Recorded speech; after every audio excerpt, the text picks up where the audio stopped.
Yeah. Once he starts recording. I started. All right, Shit, there no we go. matter There we where go. it's at. There we go. We ready. Go, click it. I clicked it. Oh, we live? Yeah. We live on Facebook and YouTube. Yeah, I said, yeah, bro. So, So go. You idiot, man. Hey, whoa. hold up. Wait a minute. Studios, I talking to my peoples like that, bro. Come on, man. Brother. What, bro? You gonna do my bro like that? Go ahead, Peanut. He said Peanut. we live. We live. Go ahead, Peanut. Bro, so we start with a viral question. Go, man. We start with a viral question before we go to the actual commercial break, man. So, what is your real take when it comes to the Chris Rock and the Will Smith situation? Dang, man, I go back and forth. Man. Wait a minute, man. We're not gonna do the sponsors or none of that, though. What's up? What the? Bro, What? take a point away from him, bro. Yeah, we Take a point, bro. Hey, wait. As a guest, you can take a point away from the. Gonna take a point. No, we can't take Listen, points as a guest. The first, what we do is we start off by talking about some stuff, and then we let people give a chance to tune in. Then we go to the sponsors when people are actually watching. Yeah. Hey, okay. You know what? Hey, bro, we're not gonna have you back, bro. If you keep talking, we're not gonna invite you back. You keep talking like that. All right. So like, what is your real take when it comes to the Will Smith and the Chris Rock situation? My real take. Not political. Come on, man. I'm saying, like, show ain't started yet. My real take is, I don't think that he should have slapped Chris Rock. Like, What do you mean? I just think that, like, you kind of expect Chris Rock to possibly fuck with you a little bit, and you know, it's just it's a comedy show, man. I mean, it's not a comedy show, but it's a show, and it's Will, it's Jada, and I think he could have told him that he didn't like it, and then still didn't have to smack him. So I went out of this rabbit hole thinking, if there was another couple there that night, would anybody say that it was reputable for them to smack Chris Rock? Would any other guest there, if they made fun of their acquaintance, would it be okay for them to smack Chris Rock? Because I'm not saying for the people that say it's wrong, for the people that say it's right. What if it was anybody else, not Jada and Will? It was whatever celebrity guest. It was Beyonce. Jay-Z and Beyonce? Yeah, like the lemonade jokes of him getting beat up in the elevator. If Jay-Z went there and smacked him, would that be okay? It's not okay for anybody to go up there and smack somebody like that. Not in the context of they're all actors, they all fuck around, they all be kicking it, they all be acting, you know? And that's all Chris Rock was doing. Like, Chris Rock wasn't really doing that from a standpoint of being just like a regular person at that point. He was damn near acting. It was cinema. It was at the Actor Awards. And Will Smith got to tune in too, because Will Smith, in his own right, he was acting like he was Serena Venus' father, you know? And keep, like, so I guess Chris Rock did his acting and Will Smith did his. Yeah, Chris Rock got smacked. But I mean, if we talking real life, no, I don't want to see nobody get smacked like that. You know, it's good to talk about though. For sure. All right, man. On to commercial break now, man. Man, I just think. Peanut, come on, man. We getting a lot of. Yeah, come on, what we got? I think this shit was fake, though, bro. I think it was fake too, for sure. But it's acting like what? So which commercial we gonna go? How many fucking times we gonna watch the Oscars and don't see any actual improv acting? Any kind of drama. There's no drama. But I did see today that like the guy who was the coordinator for the Oscars came out to say what their protocol was after what happened. So they are saying hands off. Like, I was with you until this moment, because at first it'd be like, okay, maybe later on, like next year they'll have another event. But for them to say, nah, we ain't got nothing to do with this, it shows me like, nah, feel me, like they putting on niggas. Like, it's not us. We're not intertwined with what this. Right, but they gonna say that if it is or if it ain't them. Like, them saying that don't make it true. Word. You know? Okay. True. So we go to commercial or Let's go to commercial. What's up?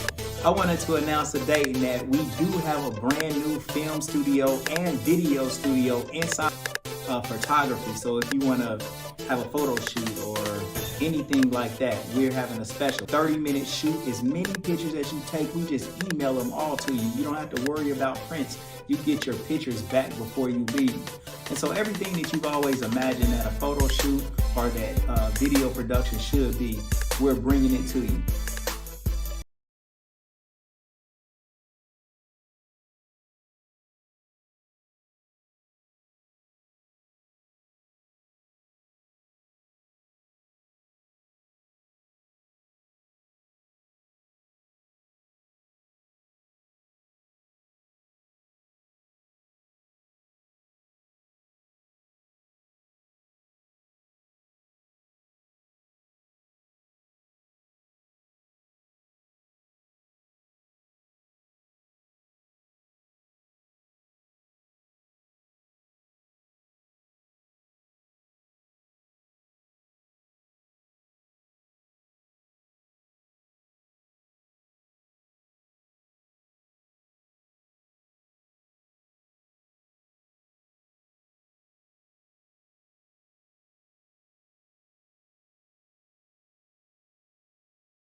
Every time I come in the press room, you in the press room. Working on our Stars Hottronic heat press. Using all the vinyl. Making all the picture tees. I like vinyl. I'm about to just load these boxes up. I'm out your way. Man, you gotta be a crazy little brother to get fired on your day off. What you get caught stealing boxes for? Man, I didn't get caught stealing no boxes. He said he caught me though. We get our rent paid. Why don't you go in there and ask the girls we're up there to see if they help us pay our rent? That don't sound like a bad plan at all. What's up, Pops? What's up, Smokey? I'm trying to set up a meeting with the girls, man. Okay. Y'all wanna help me and Craig pay our rent? Craig still owe me money from the last time he got me. He gotta learn a lesson. He shouldn't be stealing. Go ask him to tell that girl from last night to give him some money. What they said? They said it's slow for real. I'm about to just ask boss when we get our job done. Of course you can. Yeah!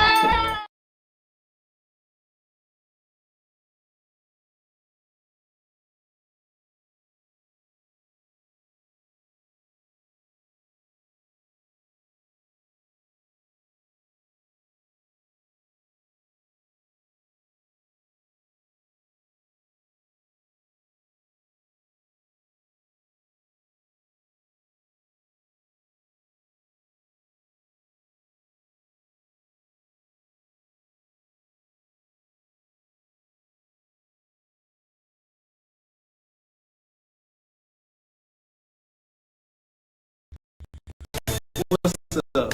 I wanted to announce today that we do have a brand new film studio and video studio inside Tshirt Kings photography. So if you want to have a photo shoot or anything like that, we're having a special 30-minute shoot. As many pictures as tell them all to you. You don't have to worry about prints. You get your pictures back before you leave. Anything that you've always imagined that a photo shoot or that video production should be, we're bringing it to you.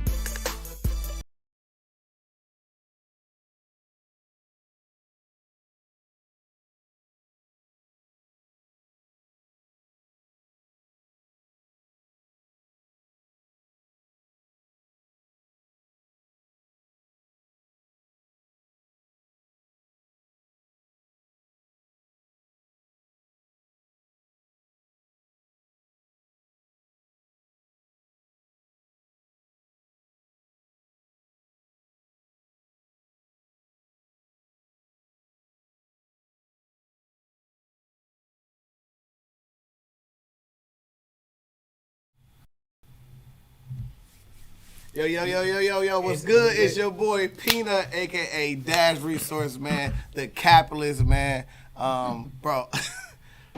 Man, take a point. You can't laugh, bro. He messed my intro. I ain't never messed my intro up until now. And you know what I'm saying? This is the Legendary People Podcast, man. I got my man Beanut with me, Brody. Yo, what up? You put the camera on yourself, you know? Yeah. So look, check this out. We got Smed over here. He's the director and the guest. So tonight, so he helping us out. You know what I'm saying? Shout out to Smed, man. Sure. You know what I'm saying? He doing his thing from behind the camera and in the host seat. You know what I'm saying? Peanut, introduce our guest, man. So listen, man. First of all, I'm taking a point from him, bro. We gotta pay these sponsors first, bro. Like, listen, bro, we gotta pay bills, man. Without further ado, you know what I'm saying? If you guys are ever hungry for breakfast, Let me do my thug thing. First time the guest done everything. Let's do it. Let's go. Listen. Let's go. It's hard. Right First here. Man, Here you it's go. a Legendary People podcast, man, okay?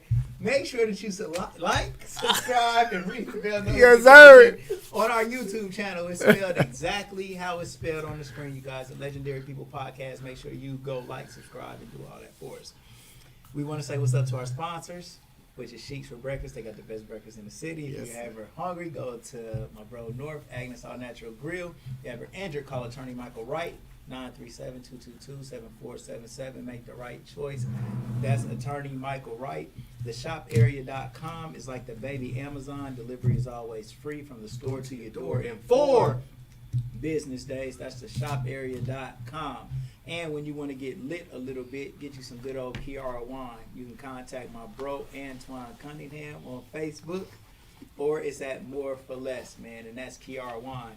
You guys, we are broadcasting live from Camera Kings Studios, T-Shirt Kings, and Gold for Your Mouth. Yeah.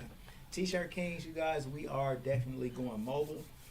Instead of coming to a physical place, we're setting it up where you can simply give us a call or go online, order your shirts, and we will deliver them.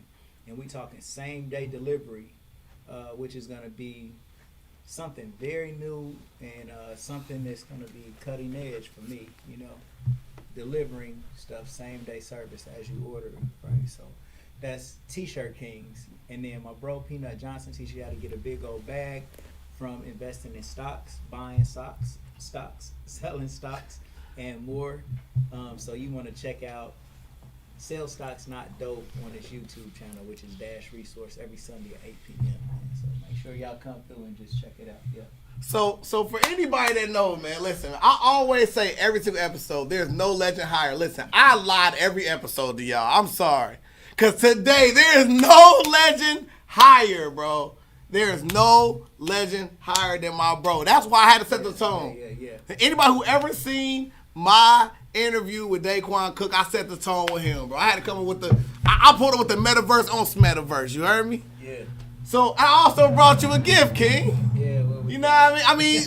Shout out to Kiara Wine. You know what I mean? Kiara Wine when you feeling fine. But for my bro, we got to put the blue bottle out, man. So Smith, don't worry. I'm a professional bottle popper. I will not ruin anything that's going to happen right here. Now watch this. You know what I mean? Here you go. You know what I'm saying? So we doing it hood style. Man, hood style. King. I would have it no other way. Yeah, you know what I mean? Beanut, go ahead and get your, you know what I'm yeah. saying? Hold over here, bro. You feel me? I ain't do no hocus pocus yet. Cool interview, I ain't do no hocus pocus yet. You know what I mean? I ain't do no hocus pocus yet, bro. I had to pull out the blue bottle for you. You feel me? Now, watch. Yeah. Expert level. Oh. Come on. Oh yeah. Check this out. Expert level. You feel me? This is blue. I ain't gonna spill real nothing. fucking Here you go, Beanut, bro. You feel me? Here you go, Beanut. Here you go, bro. Oh, You know what I mean? who is that? Which team y'all watching? You got UNC or Kansas. We doing this shit on the night of the national championship. Yeah. So you know what I mean? So in the building, baby. and also, I mean, before we get started, so we can just do the viral question. I mean, 444, man. Like, let's talk about the importance of that and how today is so significant today, man. Well, 444 is a number that I've seen a whole lot, and then I looked it up to see what it meant, and it meant the angels are with you. And I feel like that from me doing so many memorial T-shirts and me caring about how I put people's thing together because they do lose loved ones. You know, I think that 444 is around me. I feel like I've built a lot of angel connections, and I think angels help me all the time. And I see that number a whole lot. and it's with me. That's my number. And then how funny it was, like this was a random day. I didn't think about it at all, but I said, bro, let's do my interview today. Yeah. I think we've been coming towards this way, and then it happened to be 4-4 today, 22, which is 4-4-4. That's hard, bro. So here, man. So here on the Legend People podcast, we have to find out the legend of our ordinance. Without further ado, man, where'd you grow up, man? Well, I was born in Kettering, away from What? Cap or nah, bro? You really grew up in really? Well, listen, I am from Dayton, Ohio, you know. But I was born in Kettering Memorial Hospital. So all you niggas from Dayton don't claim me. I'm part of the whites. Dayton, but you know, Right. well, put it like this. I was born at Kettering Memorial Hospital. Then after I was born there, I went straight to Kings Highway, Rolling Circle, right off of Gettysburg. That's hard, brother. So, yeah, man, went to Kings Highway after I was born. That's a bar already. Come on, man. Off the backboard, dug it to itself. Come on. Which is the projects. Word. And, you know, that's like right across the street from Fairport Elementary down there. Like right off of Gettysburg. Category then. Kings Highway. So like, what were some of the early things like you saw like in like your early stages of life? Early stages of life, man. My mom and my dad was together, but my father used to I remember my father used to be like fighting with my mom, man. Like physical? Beat my mom, you know, and that was kind of like, I hated that shit. I was only like 3 or 4, but I knew something was like kind of fucked up, and I knew that shit was happening. And it was like, I really didn't like it too much, but they stayed together and they was together, and you know, he stopped. He did stop for some reason. Like my mom wasn't soft neither though. Like my mom was hard but very loving. Right. But she would stand up for herself. You're not gonna, you know what I'm saying? Yeah. Do whatever you feel. Yeah, like she wasn't no pushover, nothing like that. Nah. So like before we get more into that, so did you have siblings? Yep, I got an older brother. His name is Lionel. My brother Lionel. Shout out to Lionel, man. Man, he's the best person ever, bro. I want to be like my brother. What? Real shit. Man, that's hard. I would love to be like my older brother. Man, he's this. Tell me one of them good old brother stories then. Tell me one of them good old big brother stories. Well, dang, it make me sad, you know.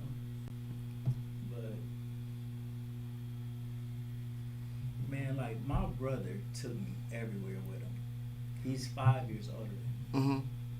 And no matter what, I mean, from the time I was 5 and he was 10, all his friends are my friends. Right. Because I was always around. But I do say that I was cool enough to be around. Right, yeah. Like, I was a cool little brother. Yeah. Like, that's it. Like, you weren't corny. You weren't like the crybaby. Or I'm telling mom. I'm telling dad. Right. So, but I was a similar little brother. That's why I know. But if he he didn't have to believe that. Like, but he just always been my best friend. We played all kind of sports together. Just me and him. We outside hooping in the driveway. And, just my brother, you know. Yeah. Just my brother, you know what I'm saying. So I got an older brother, then I got an older sister. Well, wait. Before you go to the sister, what's your what's the best quality of your big brother? He is a man, bro. My brother is responsible. He's educated. His word is bond, and he mean what he say. And he ain't so political like me either. You know what I'm saying? Like, man, my brother, he graduated from Wilberforce. Okay. And from the University of Dayton. Double major. Electrical engineer. He might have a mathematic degree. Damn. Man, my brother, brilliant. Oh yeah. But he, I thought for a while my brother was gonna work for NASA. Because he was so about it. When he was in high school, his grades were so good. Them people I think they reached out to my brother. I'm not 100% sure, but real shit. I think that just as a young person, I think that they was interested in my brother. My brother is like really the GOAT in his own way. That's hard, man. And every fun thing I do, my brother has damn near brought me into it. That's hard. That's hard. When I say that, I'm talking about shit like coaching. Wait, bro. Well, I'm not going that far. I'm not going that far. But I'm just kind of like. Hey, you would have told me to do this. You would have told me to do it to guess it. Well, I'm talking about. I'm not gonna talk about any of the other stuff, right? So what's something from your brother that you like? One of the earliest lessons that you can remember from your brother that stuck with you. What's an early lesson that stuck with you from my brother? Well, let me tell you, man. My brother is brilliant and is like responsible and good as he is. My brother also took me along on all of his, like early teenage, cause he a regular dude too. Like so, man. When I was 5 years old, right, man, me and my brother got this little chick in our apartment, bro. Okay. Yeah. And we there. we did it to her, bro. Both of y'all. Yes. Wait. And look. They gonna point.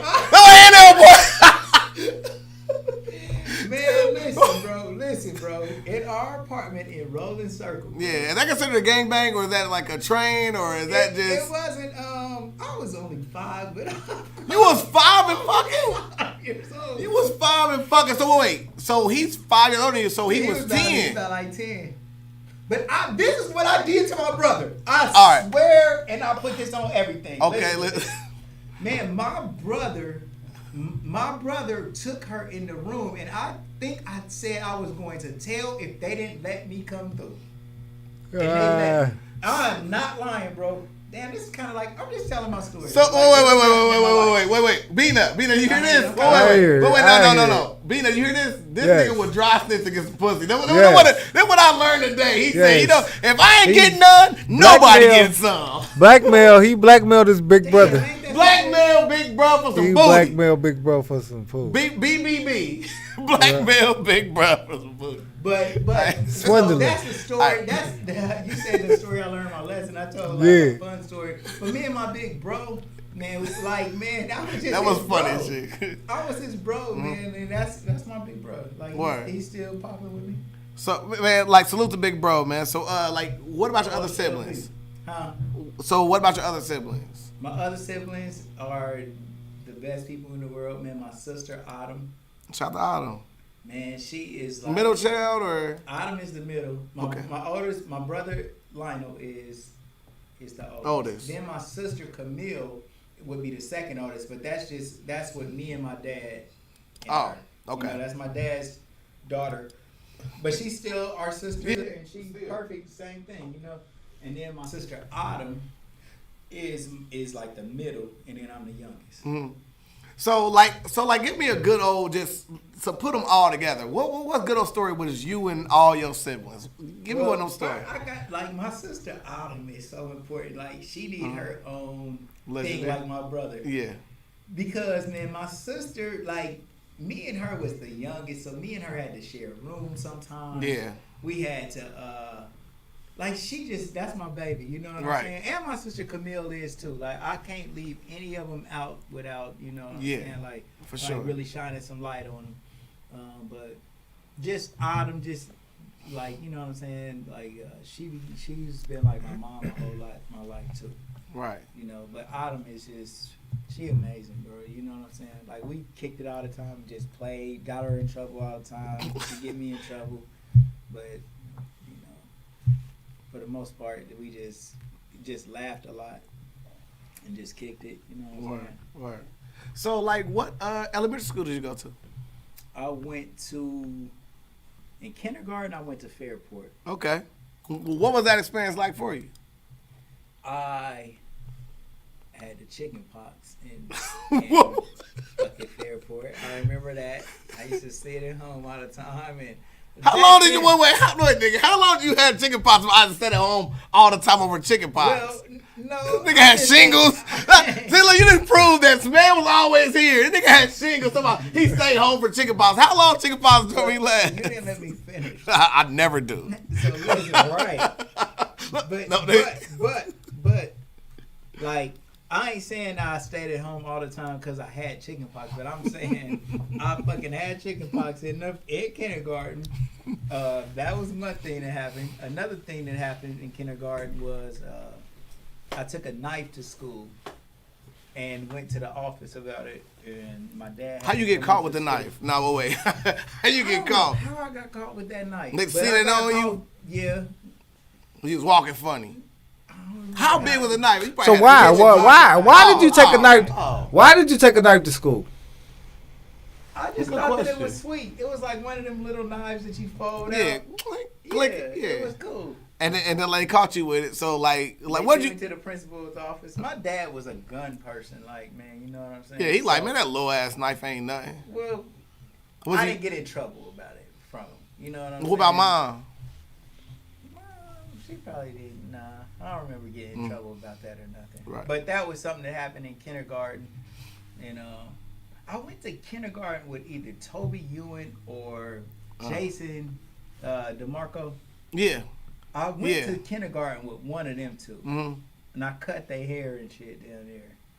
Like, fucked up their hair with some clippers. But man, that's a wild swing. Like, he's going from using a knife to my cut him. I'm like, yo, this nigga is nuts. I was crazy. Yeah. So I was a fighter too. Then I asked, so like what kind of student was you? Like, was you a student that was always in trouble? No, in kindergarten, right? Y'all better be dealing with kindergarten. So Nah, you good. Yeah, well, I was a fighter like when I was like 4 or 5. That's the feeling you got, nigga. 4 or 5. I'm telling you, bro, I was like a real What? Fighter. I don't understand. Always fight. I don't know what happened. You know what happened. I don't know what changed. What was one thing that like set you off at an early age? What's one thing that like pissed you off? Like a court that like Something that happened? yeah, like what one thing that caused a fight? Nigga looked at me funny. About 5 years old, if you even looked at me funny. What? So why was you so angry? My father used to like fight my mom right now.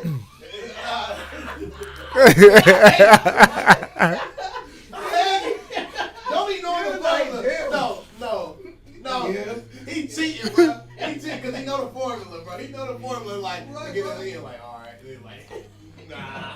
But nah, that could have been. Nah, real though. That's real though. Yeah, straight up. So you just expressed all that anger at onto other people. You took that anger. Yeah. So that's real. So who are some of your early day one friends then? And you gotta shout them out like Smed say, like you called the radio station. Damn. Yeah. Well, when I was in, I don't remember. No. Well, give us as far as you can go. One white girl. Give us as far as you can go, and then we'll double back. All right. All your friends, all your first friends. Fuck. My first friends. My first friends that I really know it's like when I was at Fairview. That's like 2nd grade. Okay. And my bro Clifford Sims. Okay. Nathaniel Wells. Ebony Moss was my best friend back then. I don't know if y'all know Leon White. That was another really good friend that I had. My bro Chris Perdue was there. Then was like my bros like in the 2nd grade. I'm trying to think if I'm not thinking of any of them. I remember Thomas House. But yeah, just some young players. So how many of them you still keep in contact with today? Chris Perdue did call me the other day. He live in Indianapolis. Shout out to Chris. What up, Chris? Shout out to Chris, my brother Perdue, man. So that's about out of all of them people that I named, probably. Oh, and then Ebony Moss is my bro. Like, we on Facebook still, and yeah, we lit. So are there anything else prominent from your elementary school that you think that we should highlight? From elementary? Yeah. Hell yeah. Oh, come on. Well, I mean, here. shit, I will highlight. I don't know about highlight. enjoyed. Something prominent.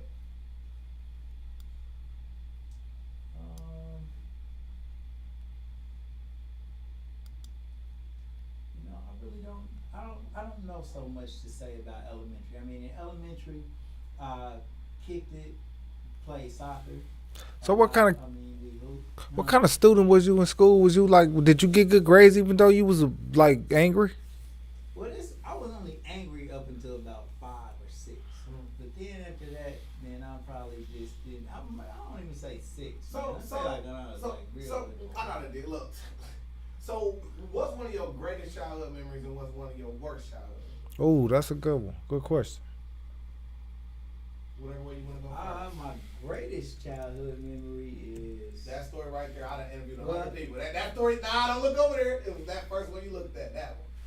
the one that I'm about to say is not my greatest childhood memory for sure, but it's the first one that I thought about.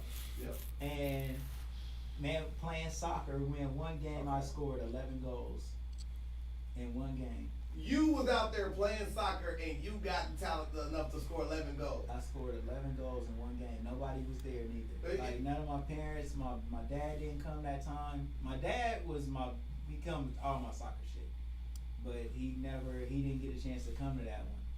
Would you score naturally, or that was just like a game where like they couldn't No, stop? I could score anytime. So how did that make you feel though, man? Major. I felt major as fuck. And when I got home, I just told my dad, I knew he was gonna be lit for me. Okay. But man, I had a lot of dogs. So wait, you kind of skip past the point. So when you came home and told him that, he was proud of you, like. Yeah. What are one ways like you saw when your dad was proud of you? Like, what are some of the things he did when he was proud of you? Like something he said, gesture, things that you can pick out that like something like you really saw like value in when like he told you he was proud of you. Like what, from a psychological standpoint? Well, I'm saying like if you could look at one thing that like when your dad was proud of you, what was one thing like you could say like, man, I can tell my dad was proud of me. My father was proud of me every day. My dad was. Like everything that I did, I felt like that they thought that shit was right on time, and I was never off beat. I was never out of time. I was never out of rhythm. I was always on point with my dad, with my mom, both of them. They made me feel like that I was on point. Just period. You know what I'm saying? So it wasn't nothing abnormal for him to just, you know what I'm saying, just let me know that he thought that was major and shit. You know what I'm saying? So yeah, he kept it. He was good, man. My dad used to make me lift weights. My dad was a fucking tyrant. You know, man, my father was different. Let me go on dad's story then. Good dad story is different, man. You know, I don't know if it's like he took care, man, but he was hard, man. He was a hard person. And my dad used In what to let us ways? shoot guns and shit. And we had a big ass garage, an indoor garage and shit with a target up, and we'd go down in the basement and pop, pop, pop, we shoot guns. Mm-hmm. My dad had a Uzi, and this is in like the 1984, 83. You know what I'm saying? He had plenty of guns, shotguns, fucking all kind of shit. And we had 22 rifles, 20 gauge, 22 rifles. He'll let us shoot them, and I was a little bro, and I'd be pop, pop, pop, shooting shit. Mm-hmm. You know what I'm saying? So, man, my dad was like a for real military motherfucker that liked Hitler and liked Militant, for real. super militant. And I ain't, you know, I'm just saying that was the shit that he used to think that power shit was how you supposed to be. You know what I'm saying? In hindsight, do you think he's correct? Well, I just mentioned Hitler, so I don't. He never talked about Hitler like Hitler was good for doing shit to the Jews, but he thought that Hitler was a strong personality that could convince people to do a bunch of shit. Do you know the story of Hitler? I know the story. I can say it really quick. Okay, so like really quick. So there was this prominent leader in Germany, right? Mm-hmm. and he was the person that was leading a anti-Jew speech. While he's doing that, he sees someone in the middle of the crowd rallying up the crowd more than him. That guy was Hitler. Hitler ended up becoming one of his friends, so he tell him, man, listen, man, why don't you come on stage then? And he welcomed him into the party. Hitler ended up becoming rising to power to Hitler, who we all know today. Hitler found out that person who brought him on stage had Jewish ancestry and had him killed in the actual gas chamber. The person who brought him on stage, he killed him later. People do that too. People do that. Everybody that you help will fucking kill you later if they get a chance. Everybody? Not Everybody? Not everybody, but it depends on how big you get. You know, if it's a chance for them to like take over an empire, they probably would. So with the legendary title we have, the Kingmaker, I mean, we're not gonna go too far in the future. Have you seen some of this in your own life? As a Kingmaker, have you made a king in the kingdom? No, because like, man, the Kingmaker is more of a title to talk about just, you know, different, like how I approach everybody as they are a king. And as soon as anybody deal with me, I view them as a king, so therefore they are a king in my eyesight. And with that, I am a kingmaker, just how I perceive everyone. But you can be that too if you perceive things the same way. Correct. Beanut came up with the kingmaker as his consciousness went to that level to just kind of like, just his perspective on some of the shit he might see about me. Yeah. But I see that about him and you and everybody, how we celebrate people, you know what I'm saying? So, yeah, but, come on. So back to elementary school. So like, what was your, so we talk about dad. Tell me a good old mama story. My mom is The queen. I knew it. She gotta be. She just good, man. She just a funny, good, loving. Oh my God, man, so loving. Like, man, the way that she say my name just make me think she love me. How she say your name? She say Jason. You know, my mom say, hey. She call my name is when I was born, my name was Jason. I didn't know that. Yeah, when I was born. That's why Jason is Jason. Yeah. So how they call you Smed? Well, how you Todd, get the name? what? My last name is Smedley's. Okay, but when I was born, originally when I was born, wow. That's all. It is a story. Okay, It's come a on. story We here, bro. We are Right, here that's for what this we're story. here. This your story. This your story.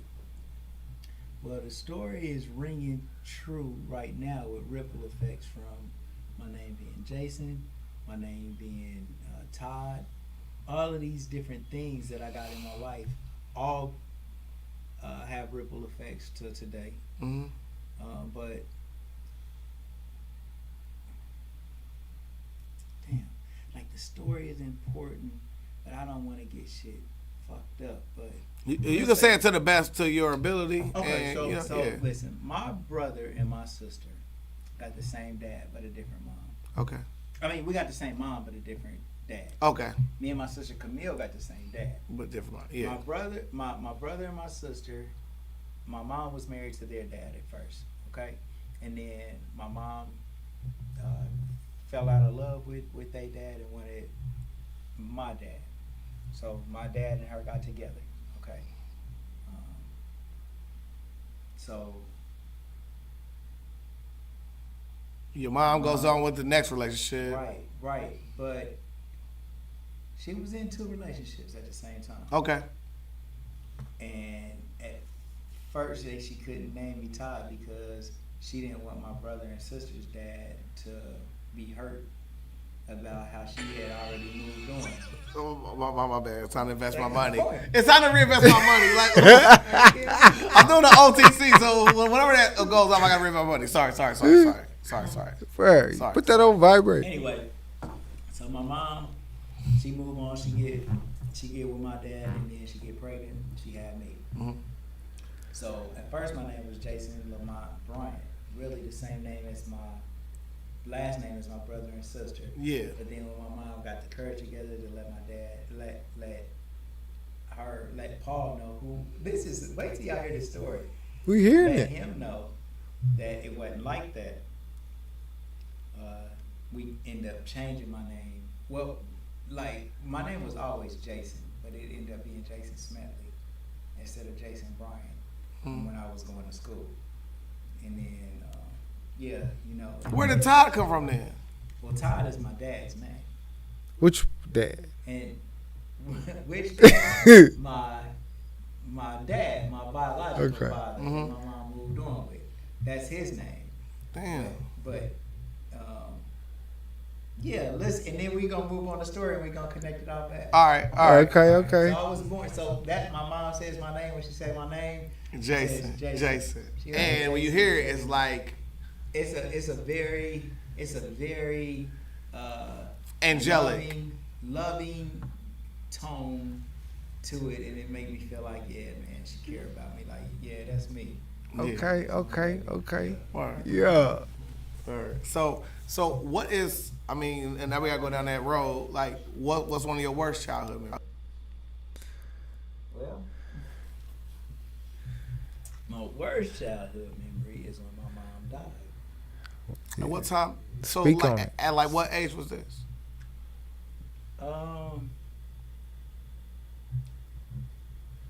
This was at 11.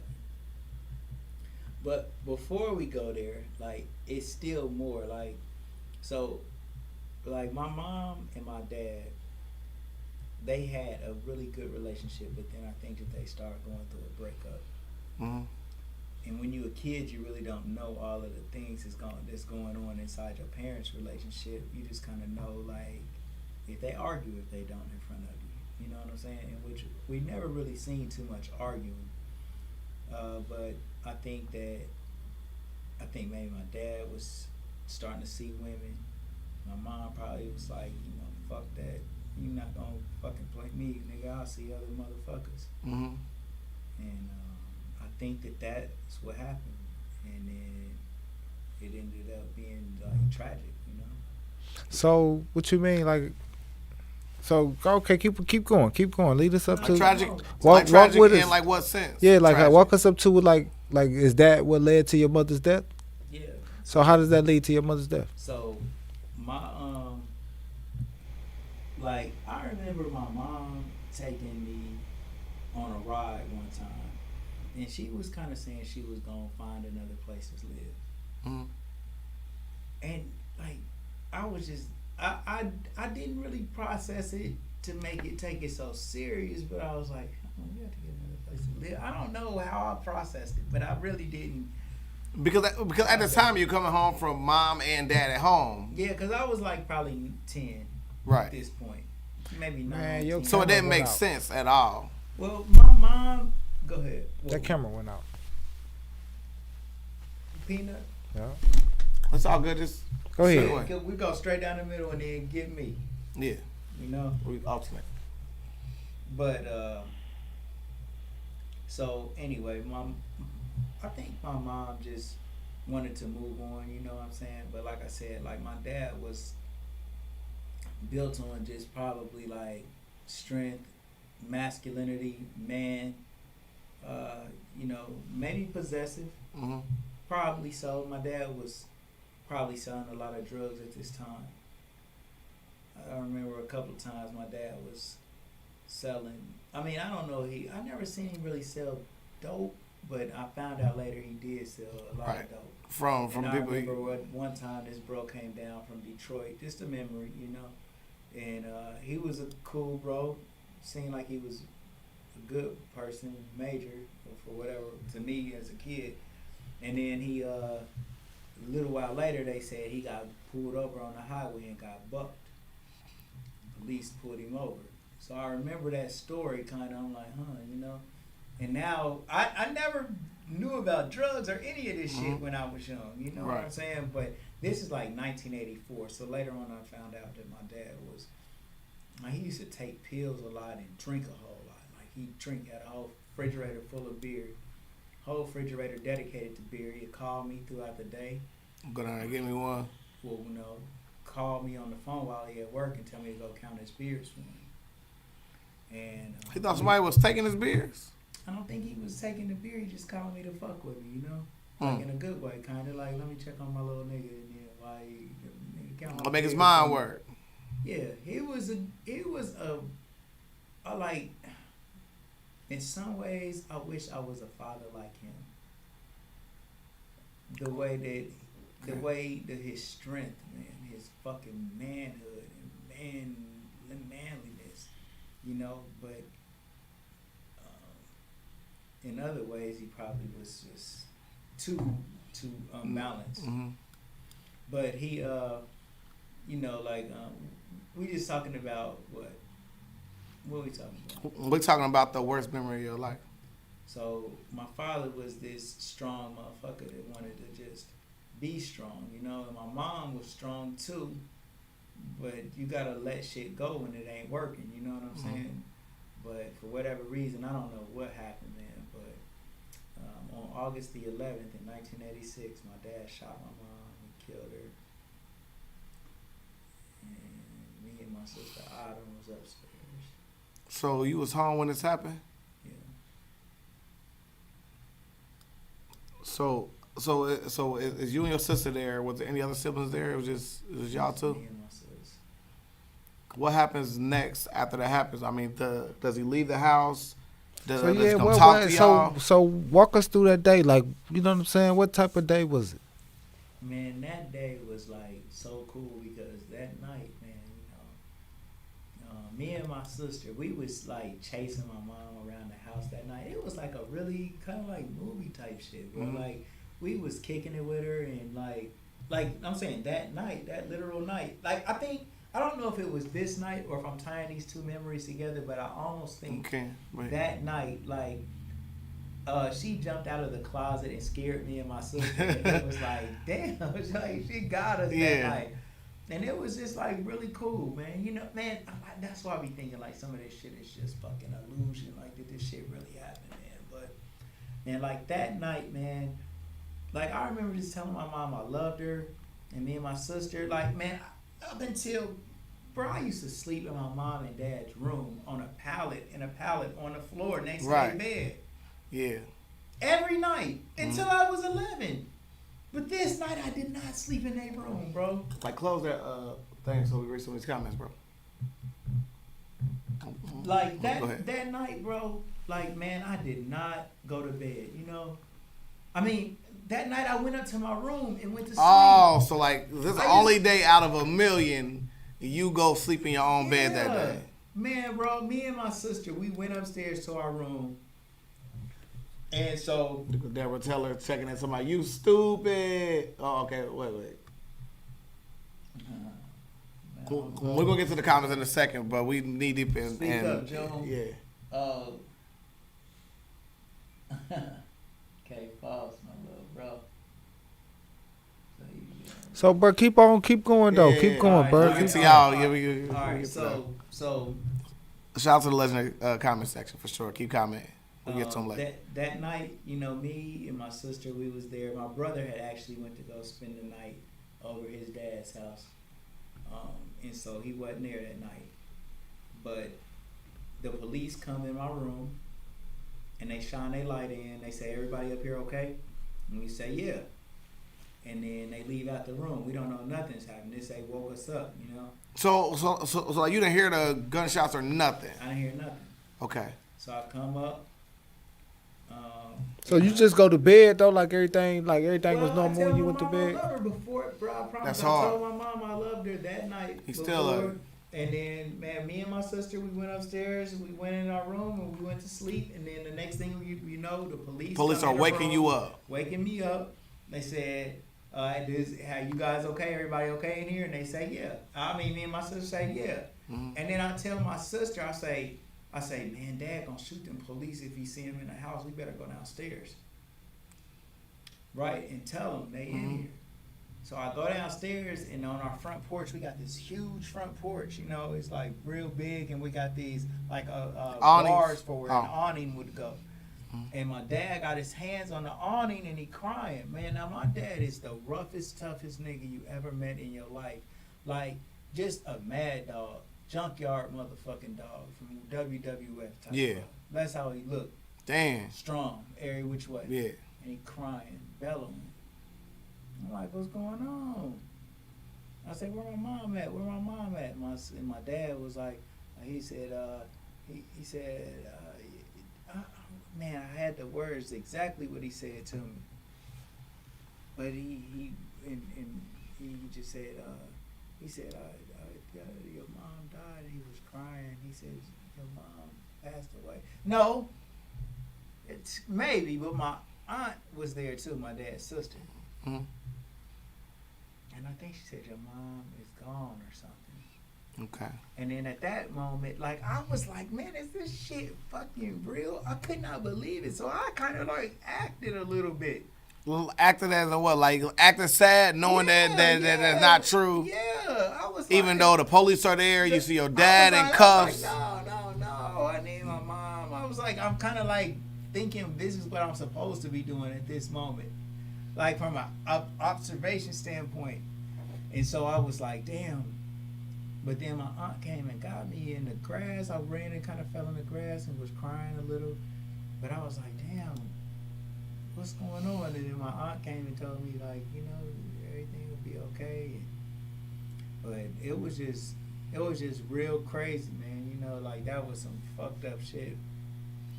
What was the first moment that you came to the realization that your mother was never going to be around? Man, you know, I don't feel like that today, and I've never felt like that. And I don't really build on that like that. Mm-hmm. I just feel like I always feel like my mother is with me, man. Mm-hmm. You know what I'm saying? And I hold that till today. I don't think I've ever settled on the fact that my mom ain't around. Right. I almost think she's around even more. Mm-hmm. Right. So did your life change? Like, how did your life change from when your mother passed to? Great question. You know what I'm saying? What changed? Man, just probably that element of love that I always probably would have had somebody to go to make me, you know what I'm saying, like feel on point.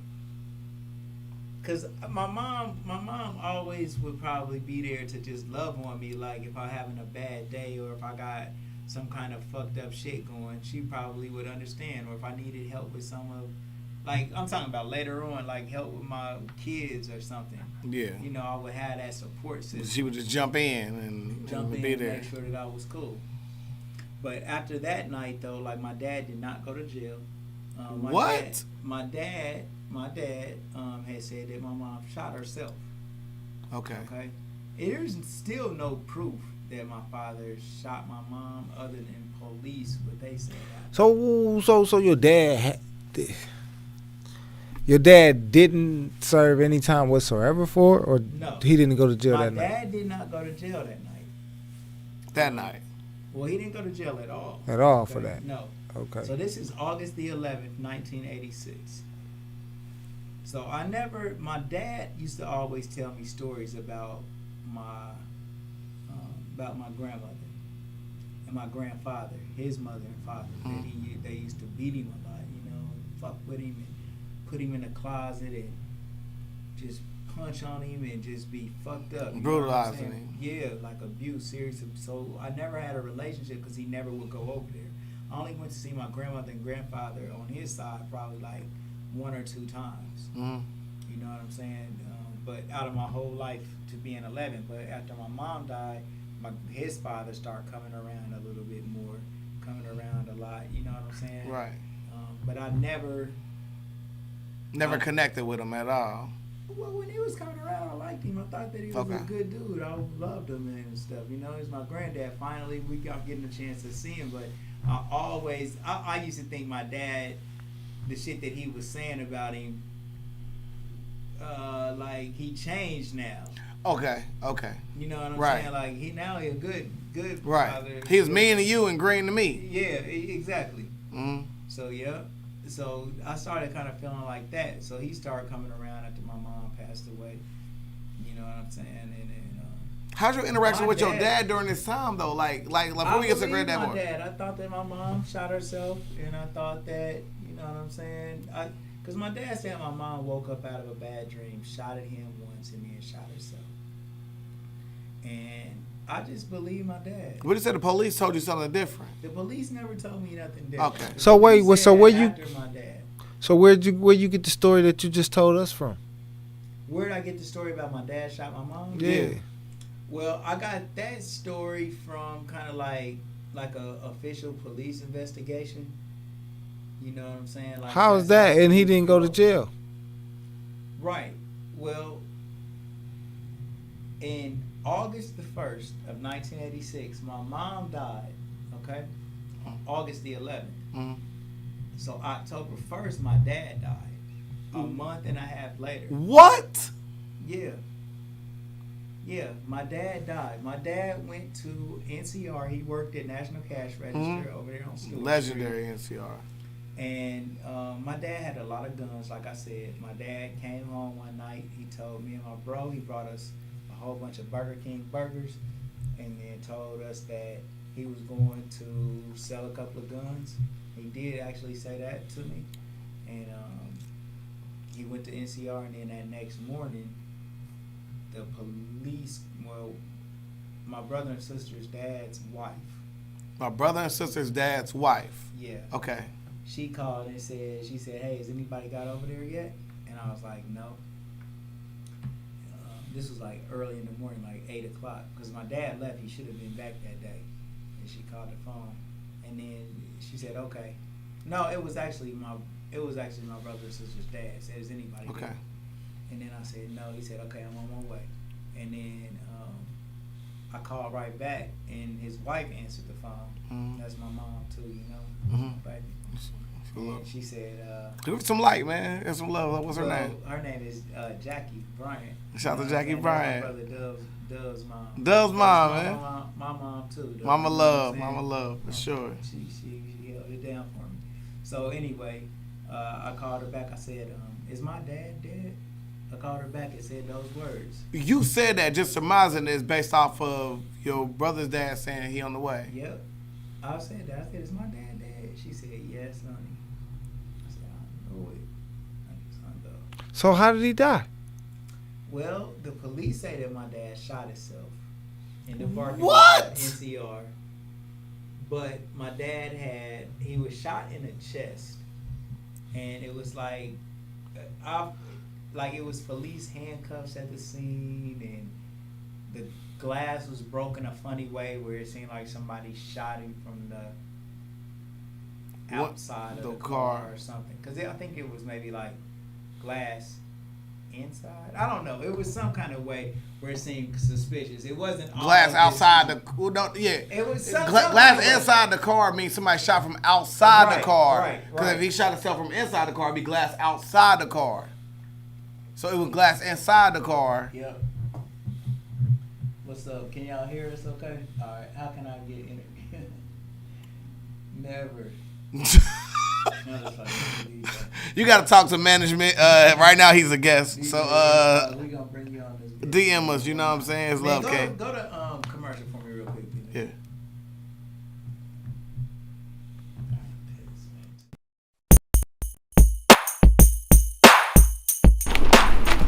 Every time I come in the press room, you in the press room, working on our Stars Hottronic heat press, using all the vinyl, making all the picture tees.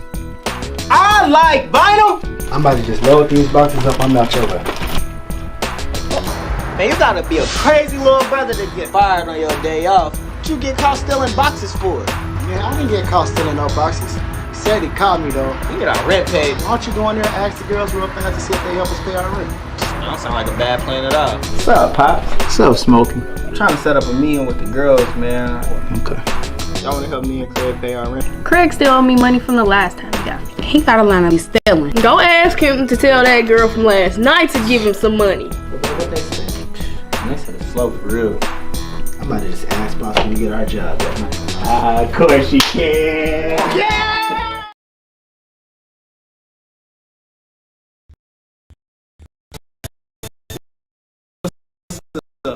I wanted to announce today that we do have a brand new film studio and video studio, T-Shirt Kings, photography. So if you want to have a photo shoot or anything like that, we're having a special 30 mini pictures that you take. We just email them all to you. You don't have to worry about prints. You get your pictures back before you leave. And so everything that you've always imagined that a photo shoot or that video production should be.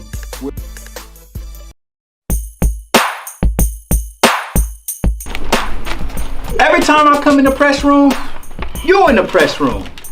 Working on our Stars Hottronic heat press. Using all the vinyl. Making all the picture tees. I like vinyl. I'm about to just load these boxes up. I'm out your way. Man, you gotta be a crazy little brother to get fired. Yeah. Yeah, Y'all actually won an award, the boss. Yo.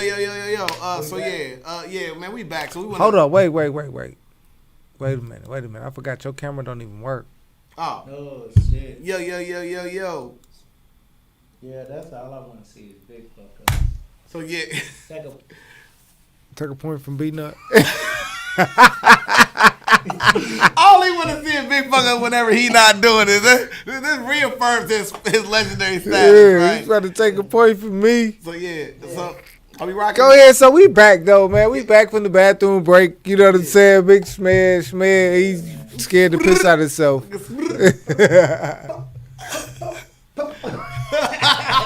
Yeah.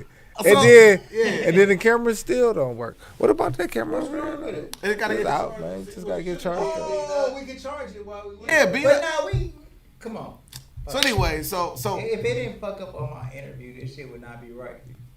oh God, bro, you know what? Because that is our legendary mantra. It's always something great that something Yeah, fucked up that's- happens in the yeah, mantra. yeah. So what we're gonna do is we're gonna let Smed do the sponsors. Oh, So shit. we're gonna do the close up on Smed. You ready? Okay, yeah, I'm ready. Go ahead, Smed. Come on, Ready. Come on. Tell Go me when I ahead. want. You ready? You on? All right, man, you guys go to Sheiks for breakfast. They got the best breakfast in the city. I personally wish I could get some Sheiks right now. Right now. Or some Agnes All Natural Grill, man. Agnes All Natural Grill has the best lunch in the city. Personally, I would like to get a jerk chicken bowl. Yes. It's got rice, cabbage, which is so good, and good old jerk chicken in there, and it's so damn hot. Nor you might even need to make it not so hot, man. Have you tried it? Yeah. What?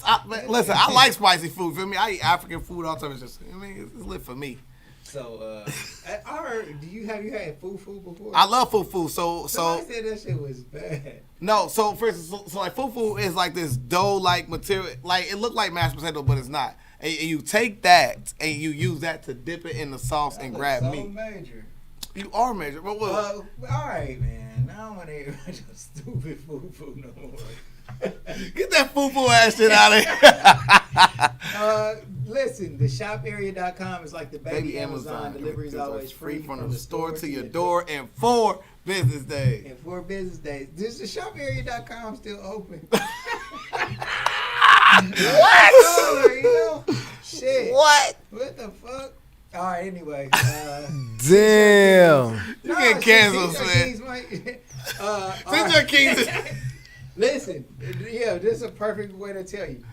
T-Shirt Kings is mobile for you, man. So make sure you call us, and we're gonna deliver your shirts to you. Since I'm doing metaverse shit, I'm starting to have these feelings that like physical buildings are not anymore needed, baby. So you might have to just your family give me a call when you're ready to ball, right? That's a T-Shirt bar. Kings, give us a call. You can order over the phone or online, and we're gonna deliver it to you. Still same day service, still good shit, but we gonna bring it to you instead of you having to come to me. It'll work a lot better for you and work a lot better for us. And so let's make it happen. 937-603-4494. Go for your mouth, man. A new round of income tax checks are coming out, you guys. I'm doing my so taxes when this you week. get that there, make sure that you bring it over here, and we're gonna make you sweet as the fuck. Yes, Man, sir. go for your mouth, For sure. man. My bro Peanut Johnson teaches you how to get a lot of money from investing your money the right way in stocks. And he does a show every Sunday on the Dash Resource channel on YouTube. Sell Stocks Not Dope. My bro Peanut Johnson teaches you how to get a big old bag.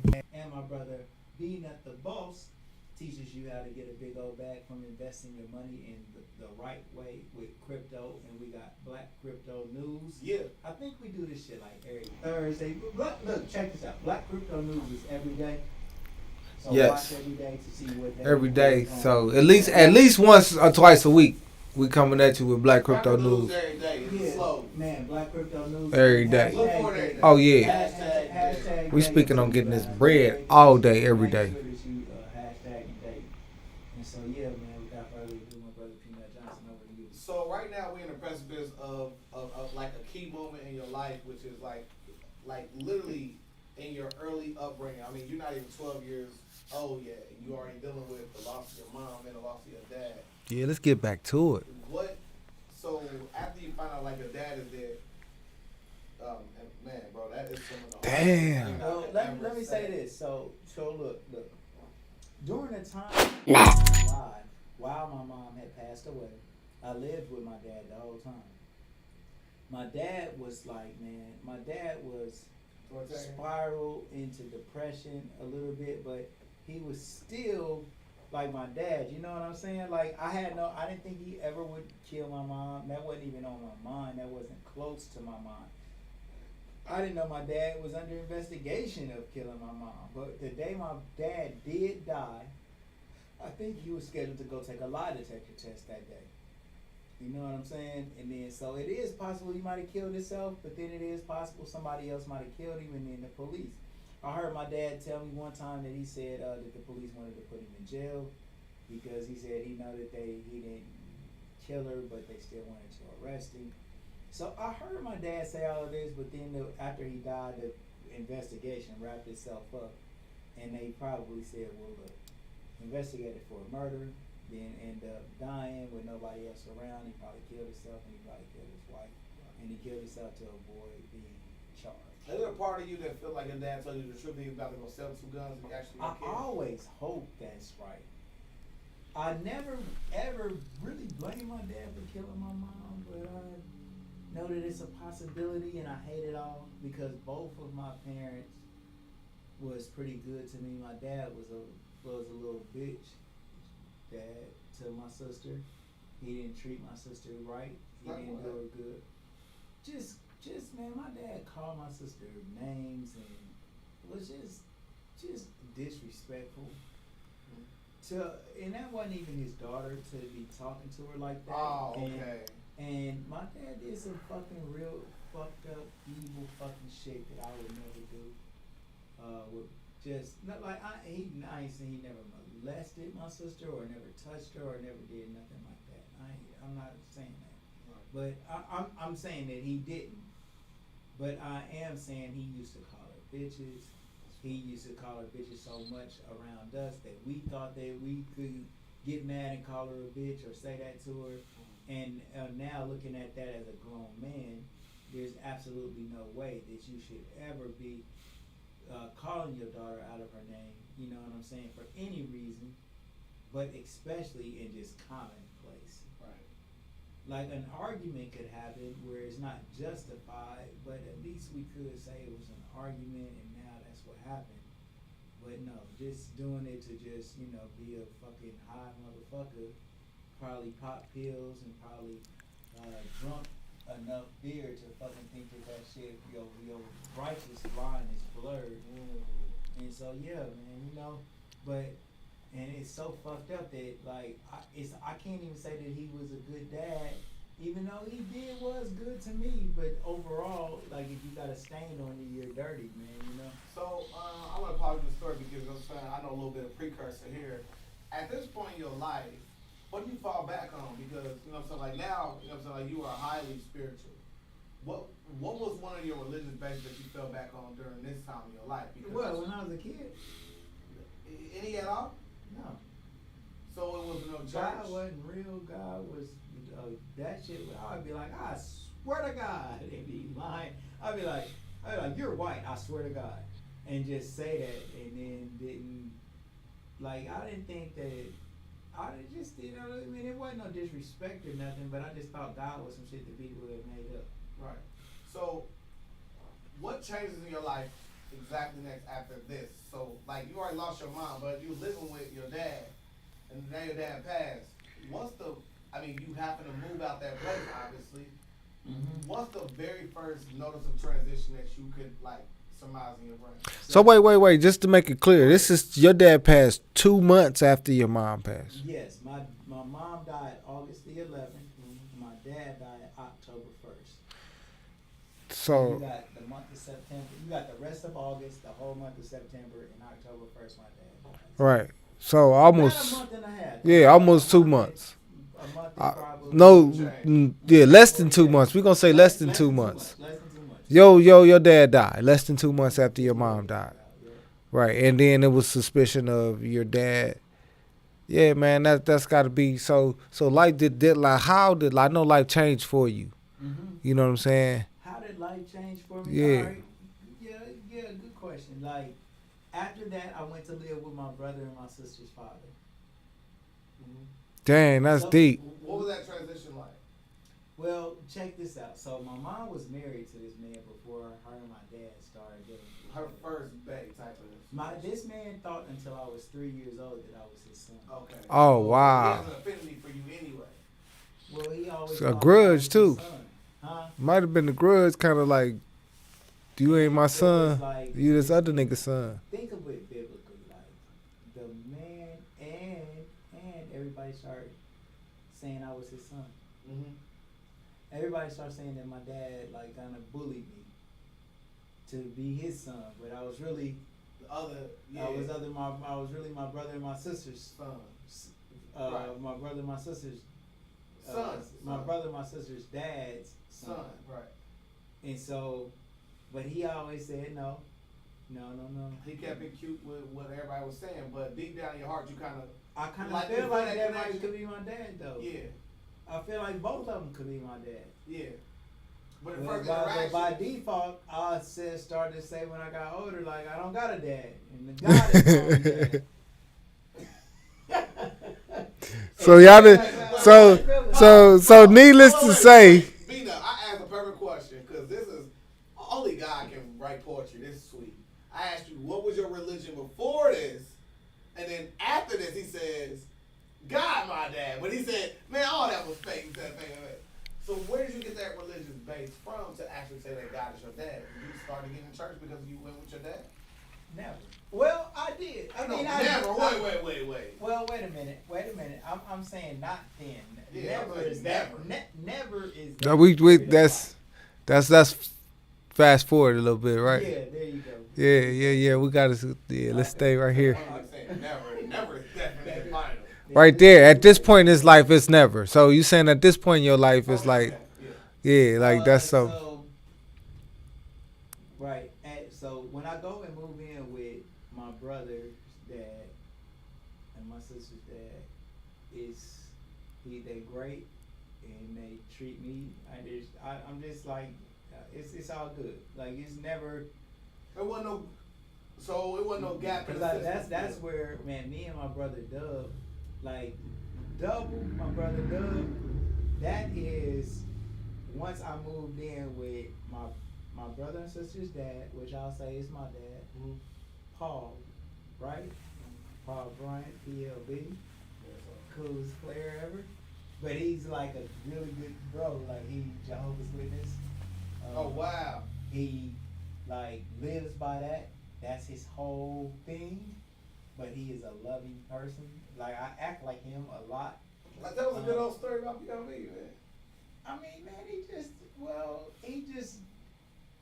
I'm his son too, you know. I'm his son. I'm my dad's son and I'm his son. I'm both of their sons, man. You know what I'm saying? In every way. And so shit, when people say they don't got no fathers, man, I got 2 and then 3 if you count God. But like, man, he was just funny. He does little goofy shit, nerdy dude. Yeah. You know what I'm saying? But he's an elder. He's an elder in the Kingdom Hall, man, and he gives speeches right now to congregations of thousands at they circuit assemblies and all of that, man. So like, he lit, and what he focuses on, he's getting there, man. You know what I'm saying? He's a great I love him. You know what I'm saying? I think that he's good. He don't talk to as much. I don't think he really got that strong of a relationship with none of his kids right now. And even me, but he's still somebody that I feel like I love him, and I think that he loves us, even if he don't reach out and talk to us now. So why do you think y'all relationship like that? Why is our as part of being a Kingdom Hall elder, if somebody is disfellowshipped or they're not walking in the line of the truth according to the Jehovah's Witness practice, you're not really supposed to fellowship with them that much. So, and he believes that in his heart, and if he feel like that's his path to the Most High, he probably feels like that's the path to the Most High might be more important than just like, fellowshipping with you. Right. But I respect it in my own way, because if I ever call him, man, he'll talk to me on the phone for as long as we want. And I'm like, man, he might be like me, like just like to himself. And he loves from like far, you know. I don't know. Right. So, can you see any similarities in both? Like your father that's past, your father that's present? Similarities. Both of them were Jehovah's Witnesses. Oh wow. Mm-hmm. So mom was naturally. No, they got what? This fellowship from the hall once my. When my mom. That's was a crazy married, parallel. When my mom was married to Paul, they was at the hall, but then when she started having an outside relationship with my dad, then they got kicked out of it. And Paul, my adopted father that I moved with, like he stayed in it, but they went out of it. So your default religion is Jehovah's Witness? Never. So I'm just. No. Yeah. That's not my default religion. That's a religion that you could say was forced on me. When I was well, all the religions was forced on us. We had to go there. We had to go to the Kingdom Hall. We're going to get to his faith a little later. We had to go to the Kingdom Hall when I was like 11 through maybe 14 or so. But right, so that's so not default, so introduction. Beanut. Okay. You may be preluding to a precursor that I already have. Okay. A line. All right, let's stay here then. Let's stay right here. To North, you know what I'm saying? Like that's a part of your story as well. But we have to move a little forwards, man. Yeah. Man, my bro Ralph Few, man. Let me say what's up to my bro Ralph Few. For sure. That is my brother.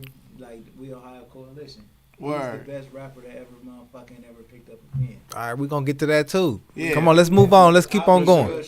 Go ahead, Peanut. About the hardest niggas I know. Word. Go ahead. So like after that happens, you move in with your stepdad, but perennial dad now. You know what I mean? Yeah.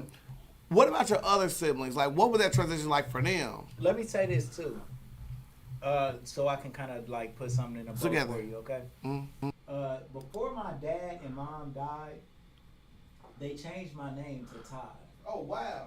My name was Jason all the way up until the 5th grade. The summer before my mom and dad died, we went to probate court and changed my name to Todd Roy Smedley Jr. And what was your name? It was Jason. My name before was Jason Lamont Smedley. Damn, you said your name too. Jason Lamont Bryant when I was born, then changed to Jason Lamont Smedley, and then changed to Todd Roy Smedley Jr. Before my dad died a couple of months. Wow. So your name got changed. So you was a different person. Where did that make you a different person? Like Saul and Paul in the Bible? It does make me a different person. It makes me a different person, and it makes me my name ring a different vibration, and it also makes people perceive me a different way and take me a different way. So before we get too far, I mean, you know, we ain't going to Leisure Time Machine yet, but we know that name, you know, so like etymology of words means something. Yeah. Can you see a difference in your life trajectory based off your name changing? Where you possibly could have been just based off the name, because you have probably studied this farther than I could ever even give a point to. Yeah, my name probably changed, and it changed vibrations about what I'm gonna do. I think so. Right, that's all right. So, all right, so, but to harken back, so you also had siblings that lived with you during the time that's happening. what's the transition like for them when they have to move also after this? Because like you had a. I made that noise. Alright, because you handle it, you know what I'm saying, like in a different way. What is, bro? You gotta bring that backdrop. You see how far I'm back? What the heck? Man, take a point away from Beanut, man. Bruh, that's just. It's default religion. No, if you was hiding in my house in trees that you didn't have to go to the hall. Daddy, man, let me tell you shit. There we go. My brother, Shout out to Remy G. legendary See, conversation. so like Remy G, you know Shout out what to I'm Remy. saying? Like, well, we haven't got there yet. We about to be right there. We at right there with Remy G. Let's go. Let's go. Let's talk about it. Let's go. Thank you, Remy. Let's go. He know all about me. Like, So bring it to the 100%. Reem era. Well, okay, so in 6th grade, right, that's when that happened with my mom and my dad. And then I start going to Valerie Elementary at that point. I went to Valerie Elementary for just a few months. At Valerie, I met some of my cool bros, but the main person that I met at Valerie Elementary was Andre Carter. Andre Carter. Andre Carter was a real fucking gangster, bro. Motherfucker. What you mean? What's those gangster things you ever seen? Well, I'm just saying the first day he came in our class, like I was new to the school, but this nigga came newer. And he came in there with like some Adidas on and shit, man, and he was just like a real fucking like big dog. Big dog, yeah. Kind of tall too. Uh-huh. So he was like major at Valerie, but then like I shortly left Valerie. That's a bar, man. He said he was tall, but I shortly left. Yeah. Like right after that, but it was a good time for me and him to shake hands and end up knowing each other, you know. Okay, right. But at I left Valerie, Mm-hmm. you know what I'm saying, which was some bullshit compared to the school I ended up going to, which is Meadowdale. The deal. Well, I went to Meadowdale Elementary. Okay. Yeah, I'm deeply in this shit. Close I'm deep in the enough. game. Pulling straight up out of after my mom and my dad died, right? So my dad had sold enough drugs to buy a big ass house on Philadelphia. Shout out to We Dad. Shout out to Pops. We bought a sweet ass Shout out to house, Pops man, on the but low. that's the house that my parents both, well, my mom died in and my dad died. So Oh wow. yeah. Yeah. And that house was a haunted house, by the way, a fucking demon-filled fucking house. And they did a story about it, and you can look up this story on like different news outlets. Look up 2005 Philadelphia Drive. Haunted house, man. Multiple families died in that house. After my mom, 2 or 3 more people died in that house, and I think that someone died in the house before About we to moved say. there. So would you surmise that maybe there was a spirit that carried into? 100%, and the house caught on fire and burned to the ground, and is no longer there. The house was declared a public nuisance from all the people who died in this house, and it was boarded up and abandoned, and then it burned down. And this is on a prominent, like it looks nice right there in that neighborhood. It's Philadelphia and Forest Grove. Yeah. Those Oh houses yeah, right yeah, there. yeah. Like Jewish district, them there. But when we lived there in 1984, it was big boy, better than Trotwood. Mm-hmm. This house was fucking it up. Yeah. We moved from Rolling Circle Projects, goddamn Kings Highway, to Philadelphia, and then after my parents died, my new dad and his wife Dubs and Jackie and Paul, we moved back on to Kings Highway. Rolling Circle, I went back to where I started from for a fresh restart. And then after we started getting the Social Security money from my parents, we then got a house on Harvard Boulevard, 1320 Harvard Boulevard. Mm-hmm. And that was like right lower Dayton View, right by Princeton and Dayton, and Princeton and Harvard, Dayton View. So after the passing of your mom and dad, did you notice any, like in hindsight, any noticeable different traits within your character? No, I mean, man, you know, like, man, as fucked up as it might seem, man, my mom and my dad dying did not change my personality. It did not change my character. It did not make me sad. I was not gloomy. I just fucking, like, time to time I'd be, like, Adapted. think about it and be sad, but I was myself. So what would you say changed you the most then as in that age of your that stage of your life? Nothing really changed me at all, man. Like my parents did a great job of building me, bro. Like my parents did a great job of telling me like all the shit that would make me okay.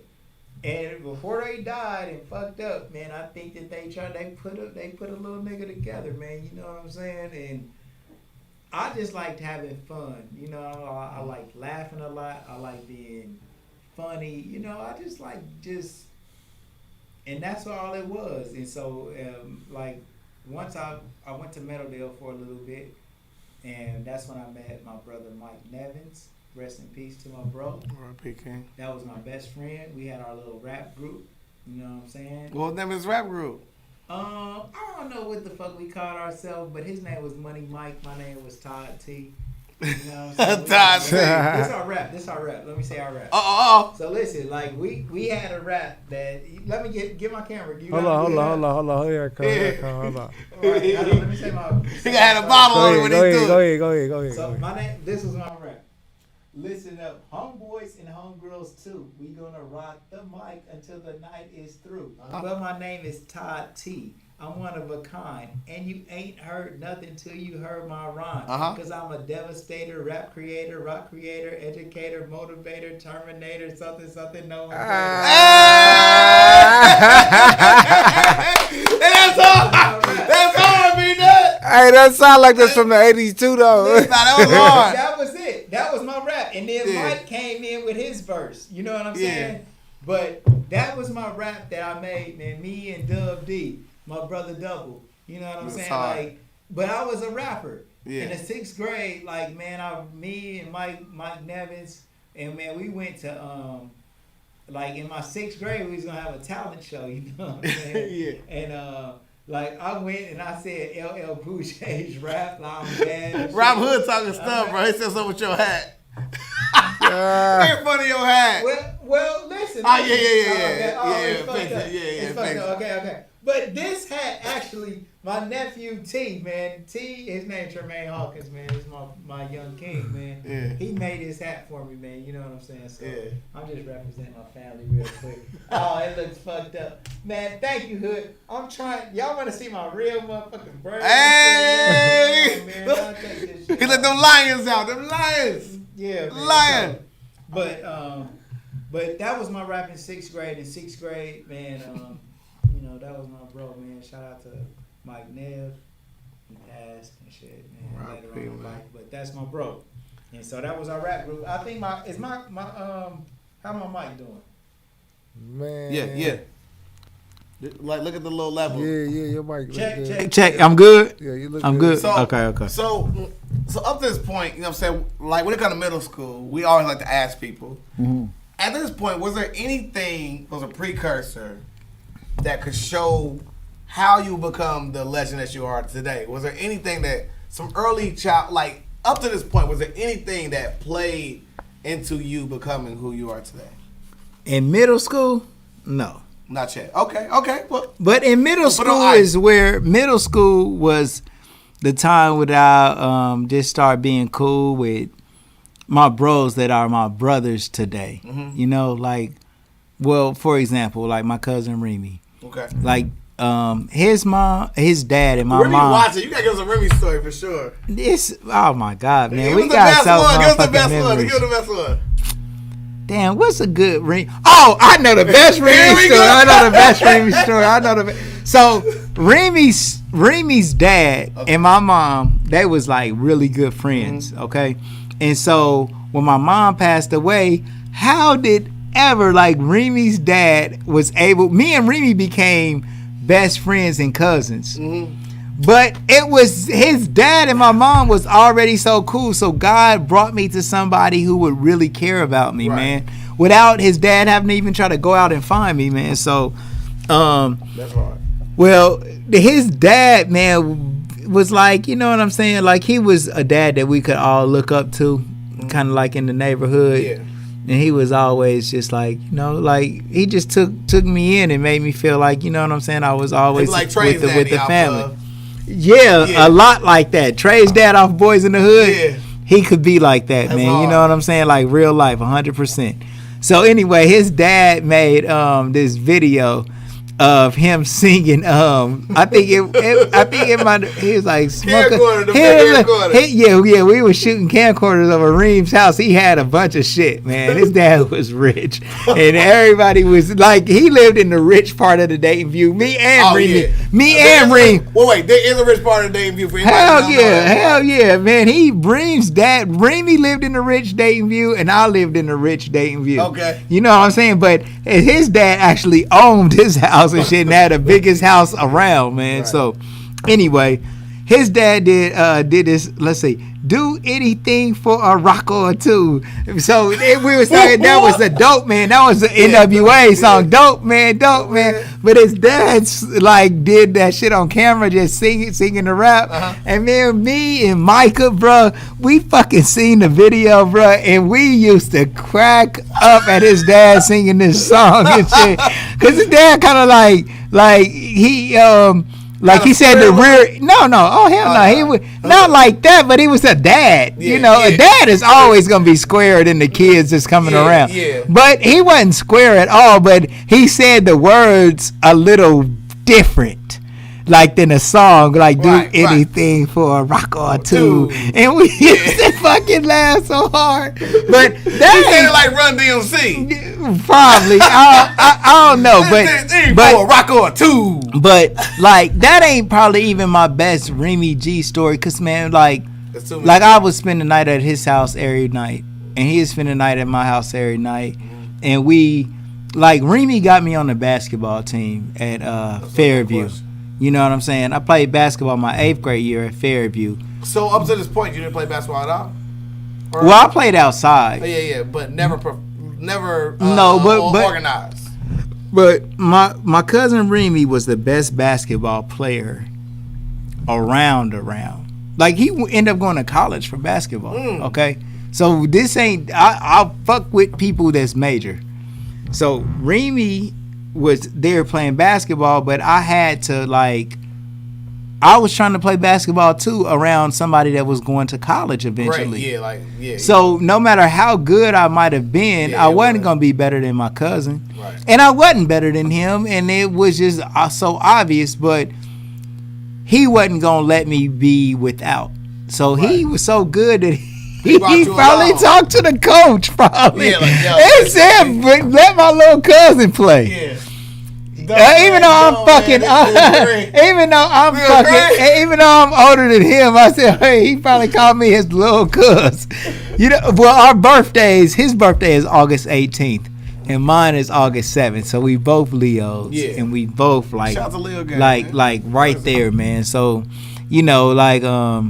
but Remy, my brother Kevin Ship, in the 7th grade. Kevin Ship is a genius, man. Like right now, he's an electrical engineer. He's married to a doctor. He's just a genius. I mean, period, point blank. He's engineering shit for fucking GM. You grew up around a lot of greatness, even though you've had a lot of tragedy in your life. Man, Kevin Ship is the smartest person that I could ever think about. Like you him and my brother Lionel. Other people. My brother Lionel and Kevin Ship, them two niggas is sweet as fuck. Who building in the metaverse? Rich is a motherfucking another genius. He call me a genius on the low behind the scenes. No. On camera. He called me one too, man. Man, I'm about to quit this interview. But nah, come on. So look, so Remy G, you know what I'm saying? He basically got me put on the basketball. I think that he's never even came to tell me that because he probably don't want to just flex on me. But I was probably the last player to get on the team because I wasn't playing organized basketball or any of that shit. But Remy knew that I liked it, and he wanted his brother on there with him. Yeah. And a kid did that to me while I actually started coaching, so I know how a kid's influence can work. So you like the Jared Dudley of the team, you cool. In basically, good locker room, Yeah. fun little bro to fuck with. You know what I'm saying? So where does life take you next? So we 7th, 8th grade at that point. Micah is my other brother. That like my best. Well, 4 best brothers that's in elementary with me, which is my brother Flames, and he's in Minnesota right now. Remy, Micah, and my brother Terrence. Terrence Oster. So those was and Kevin Ship 5. I gotta say Kev too, but those was my best bros coming out of middle school. Word. That's like significantly important to all the shit that I do. So all this going on, I mean, you playing basketball, you got your core friends. What kind of student was you at this point in your life? After the tragedy and stuff like that. Bad. I never once took school seriously.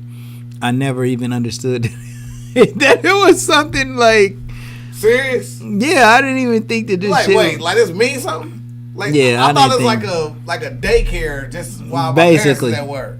Basically. I didn't give a fuck about school. I was interested in things, and the things I might be interested I paid, but nothing that I really took serious except for I liked English. I liked Shakespeare. Mr. Steinmetz, who was a teacher at Fairview, was a really good teacher. He was the best teacher that I ever had, and he taught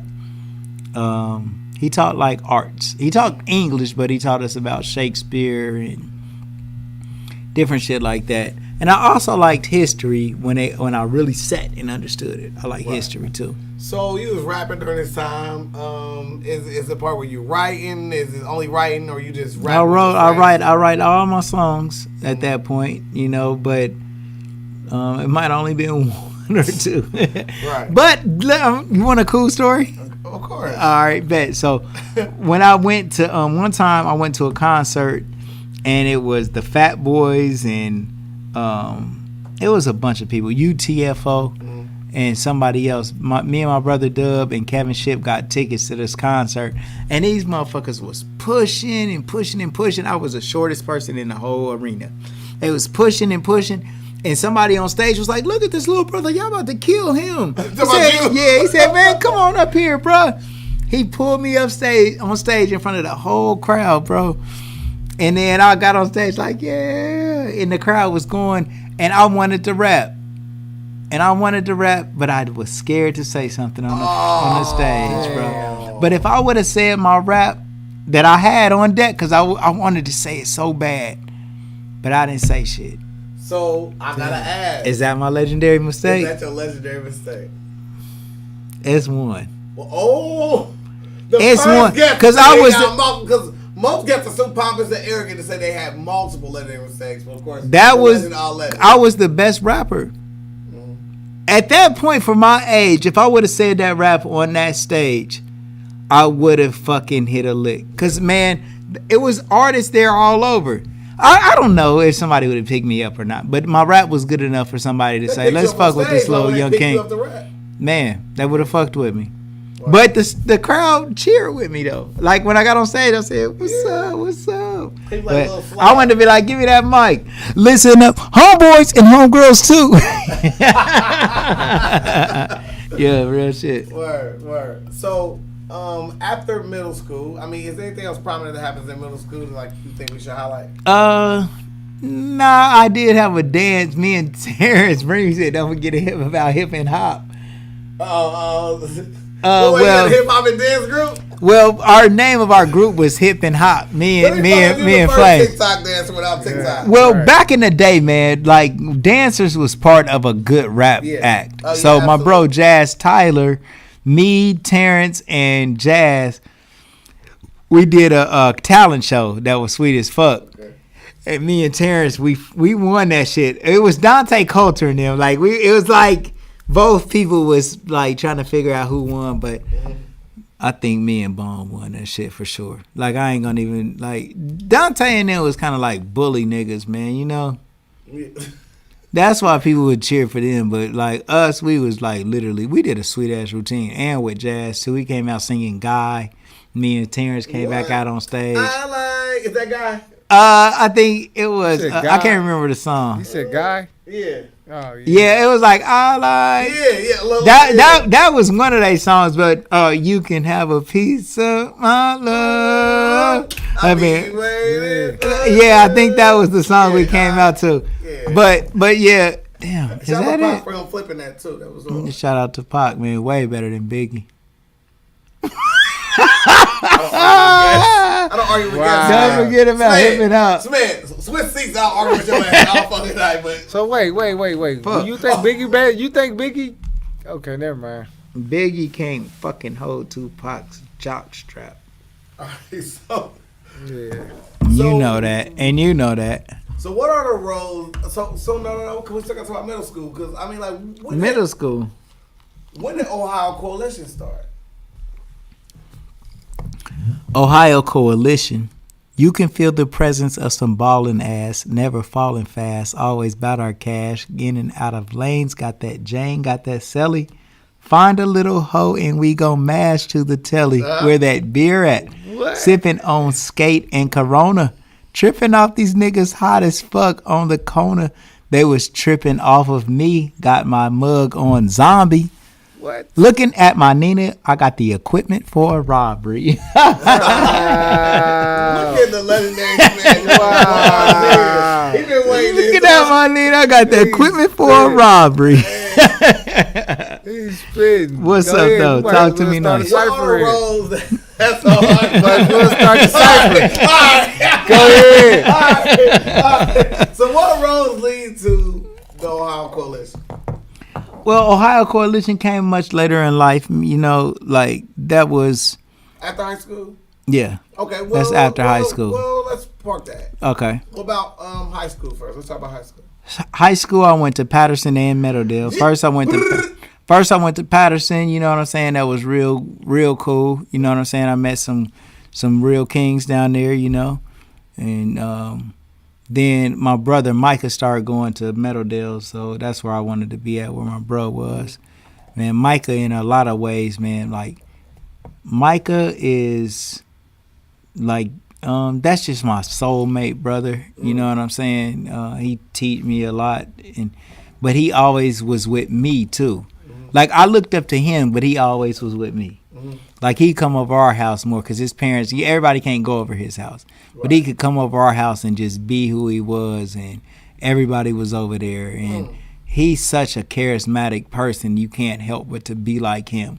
So even to this day, I got a lot of Micah mannerisms and got a lot of Micah. yeah, Chimo. What? Yeah. What? Oh, Yeah, it was yeah. seventh grade, man. You know what I'm saying? And Micah is probably the funniest person ever, man. Oh, you my know. God, yeah. So I mean, but he went to Patterson, so I made sure that I wanted to go to Patterson, and my older brother went there. My sister was there. My sisters was there, and so, but Micah did. But once he went to Meadowdale, I had Terrence and Damien, who was Flames. Flames is my other brother. I haven't talked about enough.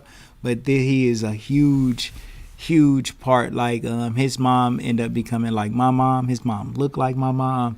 Wow. I lived with him a lot through high school once I finally got to Meadowdale. But Terrence and Bone got the same dad, you know, and they was brothers. And then I became their brother, and their dad used to all, like, when somebody would ask him, his name was Spunky. And Spunky was like a coach at Meadowdale. He was a real king. And so people used to, like, I would be with them and they'd say, where your sons at? And he would always say me. That shit made me feel so fucking good, man. Like, he don't know what he did by doing that. I never told him. He didn't know who I might become either, but he always made sure that he checked in with me and shit. You know what I'm saying? But Terrence and Flames, my brother Flamey G, right now, who is, and I mean, I it's hard for me to ever say who my best friend is because I got so many best friends. So which one you still cool with? Like, or you the coolest with now? All of them. Back in the day. All of them, bro. That's what's up. Man, well, let's take Hood, for example. He's later in life. Let's take Peanut. Like, man, I got a lot of really best friends that are for real my best friend. I could never put one over the other.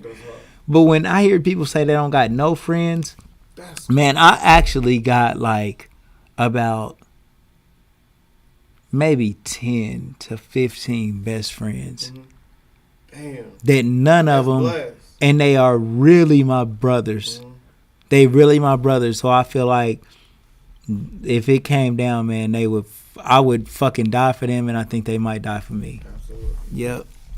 Damn, man, bro, that's hard. That's man, deep. bro. Yeah, that's deep. Nigga hit me with a fucking hard shot. A little closer to me. But yeah, man, you know what I'm saying. So, we just talking about junior high school and high school. I went to Patterson and I went to Meadowdale.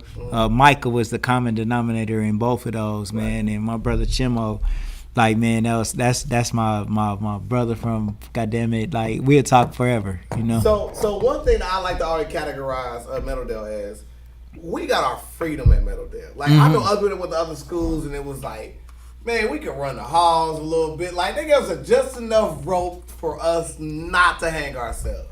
What was that like? I mean, you kind of probably did grow up a little looser than what I did, but what was that rope like for you being at Meadowdale, having? Well, man, at this point, man, like with my home life, I had a stable home, mom and dad in the home, but they don't really give a fuck what the fuck we do, because I ain't really they son, but I am. Yeah, but it's right.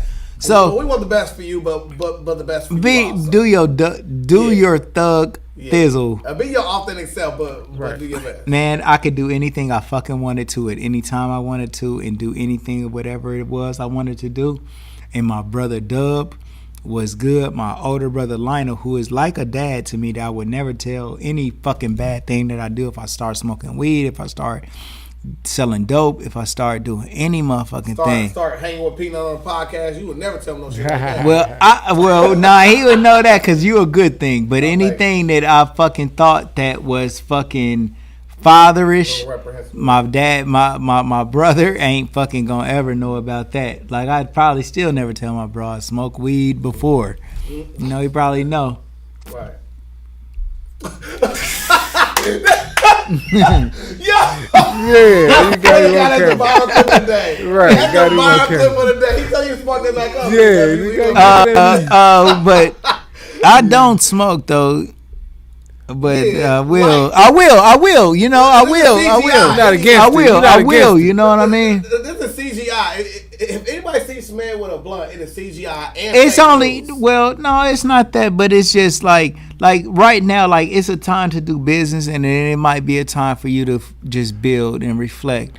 And if we on our podcast together and we smoke a little bit, then that might be okay. But it would be something that I might do, maybe probably like 1% of the time of my life. Like Elon Musk. Yeah, like, man, like shit, like 50 fucking, like, I don't know, man. I'm just saying, like, a lot of months go by where I want. So I can personally be the test of your character, and I would say we've done over 100 podcasts. You've never smoked on any of them. Right. There you go. You know what I mean? So, and then I don't think that it's, you know what I'm saying? Like, man, I just like to keep my faculties in order. But at a certain time, man, I think that they could give you perspective. So anyway, we just, you know. So up to this point, because you said in middle school it wasn't, up to high school, are there any small breadcrumbs that led to the person that you become today? Was there anything that kind of... In high school? Yeah, like maybe Patterson kind of moved you a little... No. What was your major in Patterson? Like, what did you Patterson, I did graphic arts in Patterson. But I didn't know what graphic arts was. I only did that because my bro Gooby was doing that shit. Brave Nate was in my graphic arts class. My nigga Bryant Ballard was in our graphic arts class. Those are the three main people, and I'm sure it was some other kings in there with us. But you didn't take it serious at all? Like, no, I never knew graphic arts might mean I might do T-shirts one day or some fucking printing, anything, nothing. No. I don't even know what that shit was. I was just following my friends, to be honest with you. So, like, we talk about music. So, like, who was some of your early musical influences up to this point? Okay, right. That's a great question. That's pretty cool, bro, that you said that. So, when I was coming up, man, like, of course, I like Run DMC. I like the Fat Boys. I like the Beastie Boys. This is me coming up, like UTFO, Roxanne Shante. Yeah. Roxanne Shante kind of opened up the rap shit for me. My dad and mom was actually still alive when Roxanne Shante came through. I thought that shit was so hard. Yeah. And then like I liked X Clan, I liked KRS-One, I liked NWA once them niggas came out, you know, niggas with attitudes and shit. I called them niggas. Who your top 5 then? Top 5 rappers ever? Yeah. You're crazy, bro. Why the fuck you gonna ask me that? Look, Tupac number 1. Guess. I'm not gonna dispute your Tupac number 1. Number 2. We talking about lyricists or just artists that I like? Your top 5. Tupac, 3 6 Mafia. Nigga put a group in too. Give me a point. Nah, that's my favorite artist that I'm listening to. Man, you the guest That's like today. Tupac. Oh damn, bro. I mean, it's hard for me to say because I like different people at different times, man. Like I like Dana Dane with fame. Like at a certain time, different people was the best. Ice Cube was another real nigga that I fuck with. Then like later on in life, like I like Future right about now. You know what I'm saying? I think that he's a good artist. So I'll give you my eras. Okay. I say like damn, I liked Houdini. Ghetto Boys. Ghetto Boys was our shit. So Scarface. You know what I'm saying? Reem, man. Hey, Remy G is. He know your heart, bro. Well, Remy G is the person I probably trust most on the earth. Like if I would, for example, I got locked up before. Remy G went and got the money from the shop and put it in the bank. Make sure I was good. He's the person that won't wrong me. Like never. I trust him more than anybody else, ever. Like no matter what, he won't do the wrong thing for righteousness, and he don't even try to be righteous. He ain't trying to be righteous. He ain't one of these conscious niggas that gotta tell you every woke point about the Bible and shit, but he will never do you wrong. Yeah. He is exemplary. He's stability, man. No, because he ain't perfect neither, but I trust him more than anybody else on this earth. That's hard. More than anybody on the earth. That's hard, man. Yep. I mean, probably.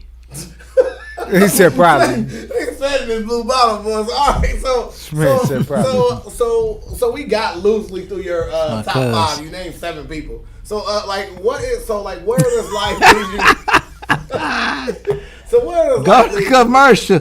Go to commercial. Be that. All right, go ahead now. What you say? We better go to commercial in a minute, man. Well, what the fuck is this Bel Air? That bottle running through you, huh? All right, what else? Damn. So we can go to commercials because we leave in middle school and now we're about to go into your entrepreneurial. Is it high school? We talked about high school. I went to Patterson and Meadowdale. And then after that, we're about to go into that. Stop. Hey, stop. I just bullshit. Y'all ready for some drugs. But really, I did. I fell into a life of commercial break after that. Come on, y'all. All right, commercial. We're going to commercial.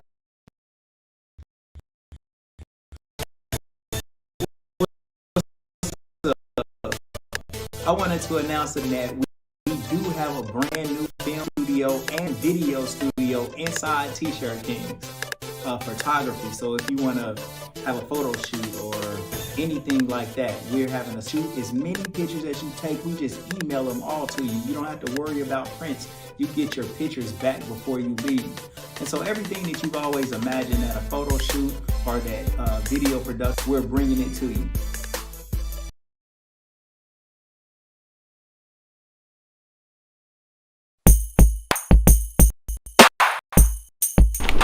Every time I come in the press room, you're in the press room. Working on our Stars Hottronic heat press. Using all the vinyl. Making all the picture tees. I like vinyl. I'm about to just load these boxes up on that shoulder. Man, you gotta be a crazy little brother to get fired on your day off. What you get caught stealing boxes for?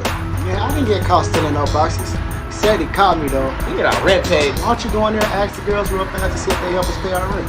That don't sound like a bad plan at all. What's up, Pops? What's up, Smokey? I'm trying to set up a meeting with the girls, man. Okay. Y'all wanna help me and Craig pay our rent? Craig still owe me money from the last time he got me. He gotta learn a lesson. He shouldn't be stealing. Go ask him to tell that girl from last night to give him some money. What they say? They said it's slow for real. I'm about to just ask boss when we get our job that night. Of course you can. Yeah! Yeah. And, Y'all actually won an award, the Boss Mag 2009 Ohio Hip Hop Award. Y'all won for that media outlet thing.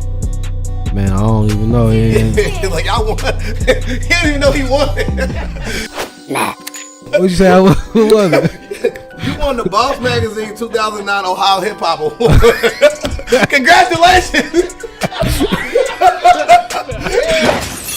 That's legendary. That's legendary.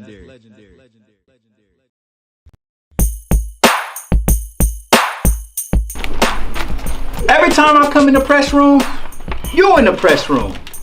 Working on our Stars Hot Tronic heat press. Using all the vinyl. Making all the picture tees. I like vinyl. I'm about to just load these boxes up on out your way. Man, you gotta be a crazy little brother to get fired on your day off. What you get caught stealing boxes for? Man, I didn't get caught stealing no boxes. He said he caught me though. We get our rent paid. Why don't you go in there and ask the girls real fast to see if they help us pay our rent? Don't sound like a bad plan at all. What's up, Pops? What's up, Smokey? I'm trying to set up a meeting with the girls, man.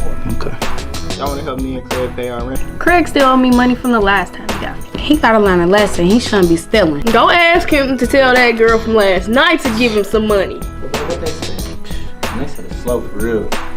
I'm about to just ask boss when we get our job that night. Of course you can. Yeah! Here we go.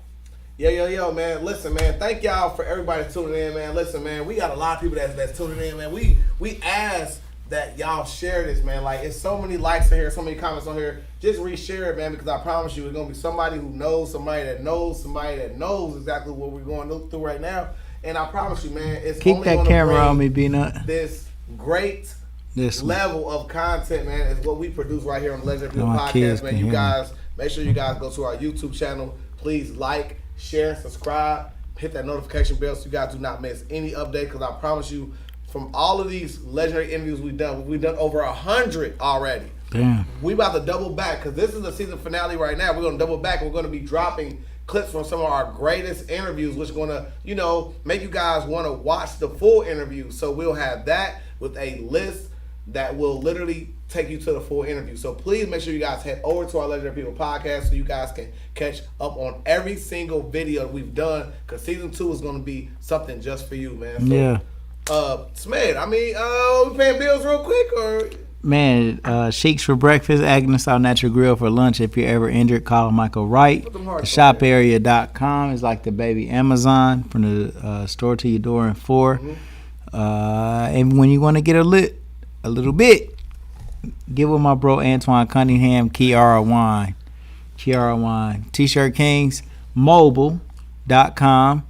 Man, I just got that domain, you guys. Man, just call us, and then we're going to bring the shirts to you. You don't got to come to a physical location no more. You get Capital Store from them as well. Big old buildings are antiquated, okay? And we want to do and take you into the future and showing you something new by just calling us and letting us deliver stuff to you the same day. Same day service. But we bring it to you just like a pizza, man. Go for your mouth, goforyourmouth.com. Camera King Studios and Sell Stocks Not Dope on the Dash Resource Channel every Sunday at 8 p.m. We teach you how to get a big old bag from investing your money the right way in stocks. So Sell Stocks Not Dope. Yeah. Black Crypto News, my man Beanut, and Black also Crypto News. Hashtag Dayton. Hashtag Dayton. Hashtag Dayton on everything that you do, man. Make sure that you hashtag Dayton, you Yes, guys. sir. Yes, Man, sir. if you are from Dayton, man, represent where you're from, man, and hit hashtag Dayton, and that's gonna make something amazing.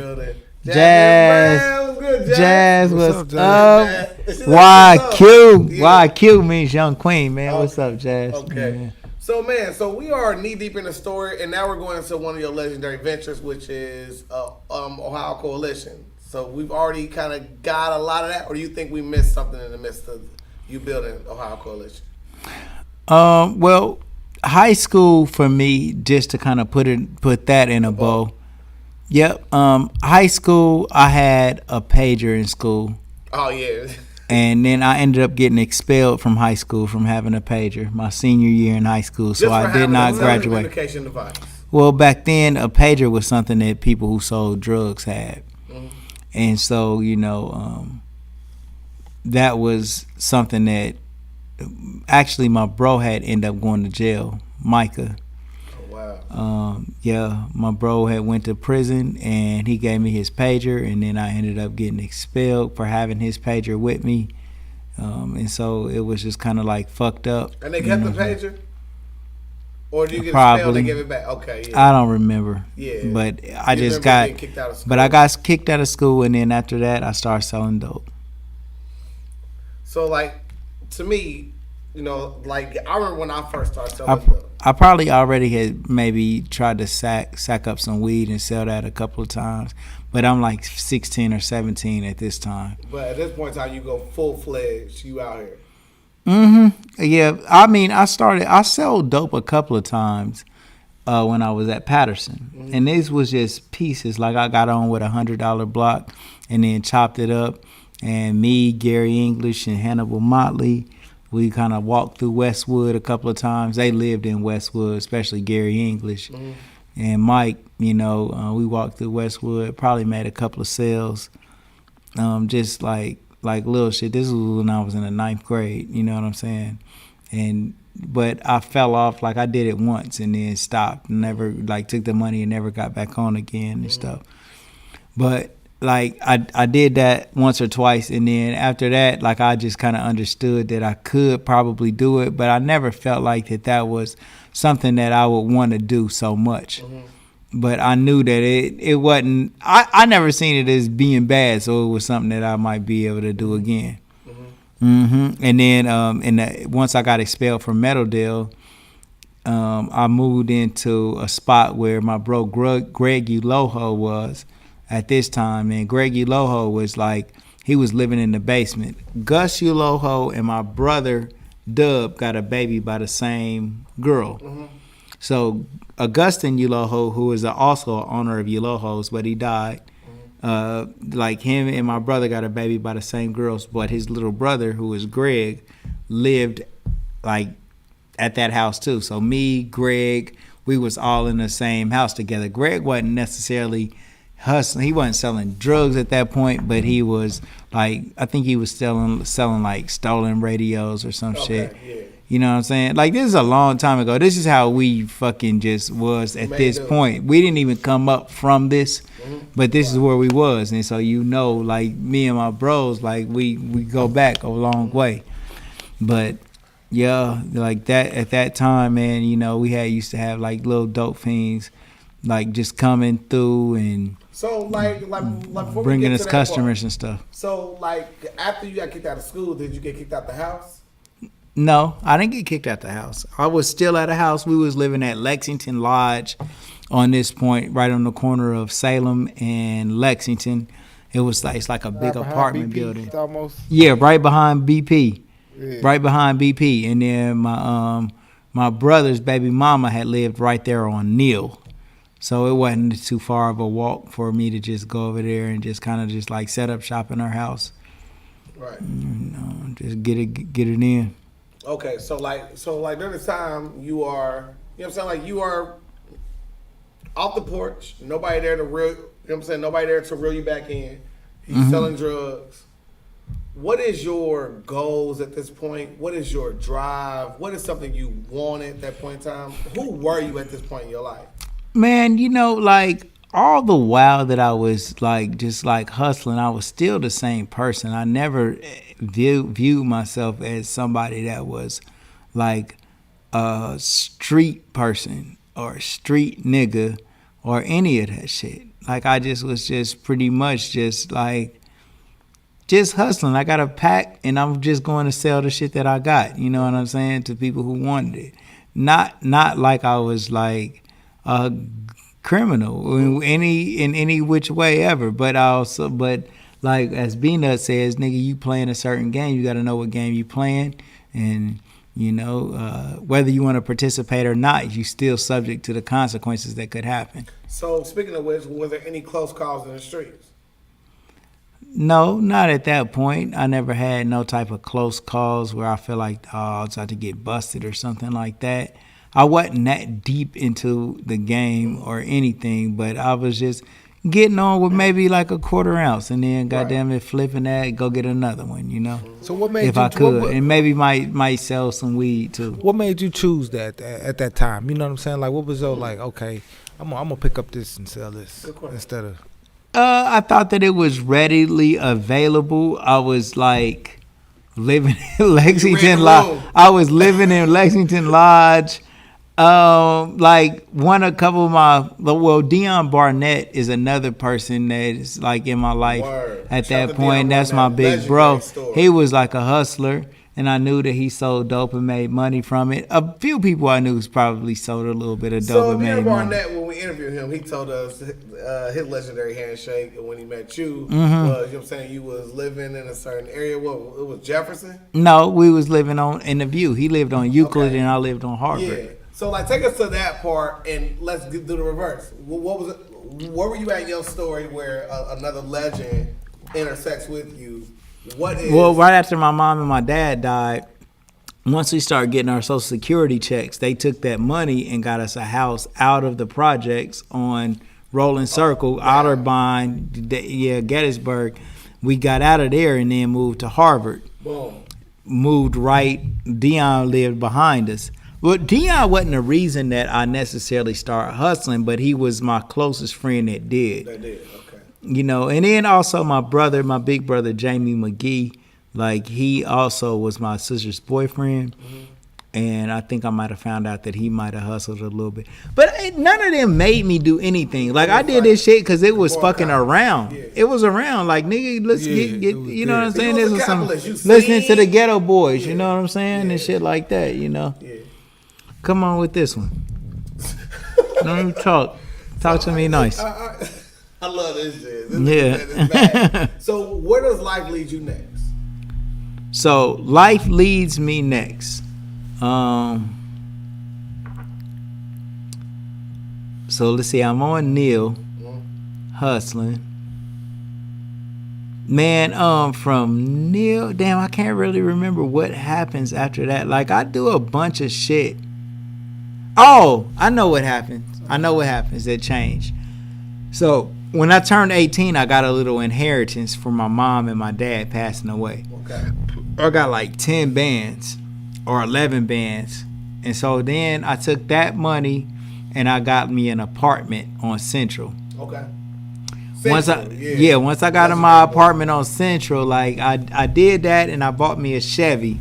I had a Chevy Impala, and then that was kind of cool. I really didn't sell dope or nothing. I just got me a little money from, you know what I'm saying, from that. Okay, you shining now. You got your own spot. Got my own spot, but I really didn't have no income coming in, but I didn't know that at the time. I just know that I had a little lump sum in order to buy me some shit that I liked. Right. So I did that for a little while, stayed on Central, you know what I'm saying, had me a couple of girlfriends and stuff, lived over there, but ended up losing the apartment because I have no money to sustain any of that shit, like 10 man. bands run out really, really quick. Yeah, for sure. But not at that but if you don't got nothing, like 10 bands can run out quick. Yeah. But if you don't got like a grown man like you and just got an apartment, you can buy a car, get an apartment, and then be living. But like, for example, like even if it take 2 months to run out, when you're living that time span, it's not going by that fast. You know what I'm saying? But it like eventually does. So like, tell us some of your highlights of your first apartment after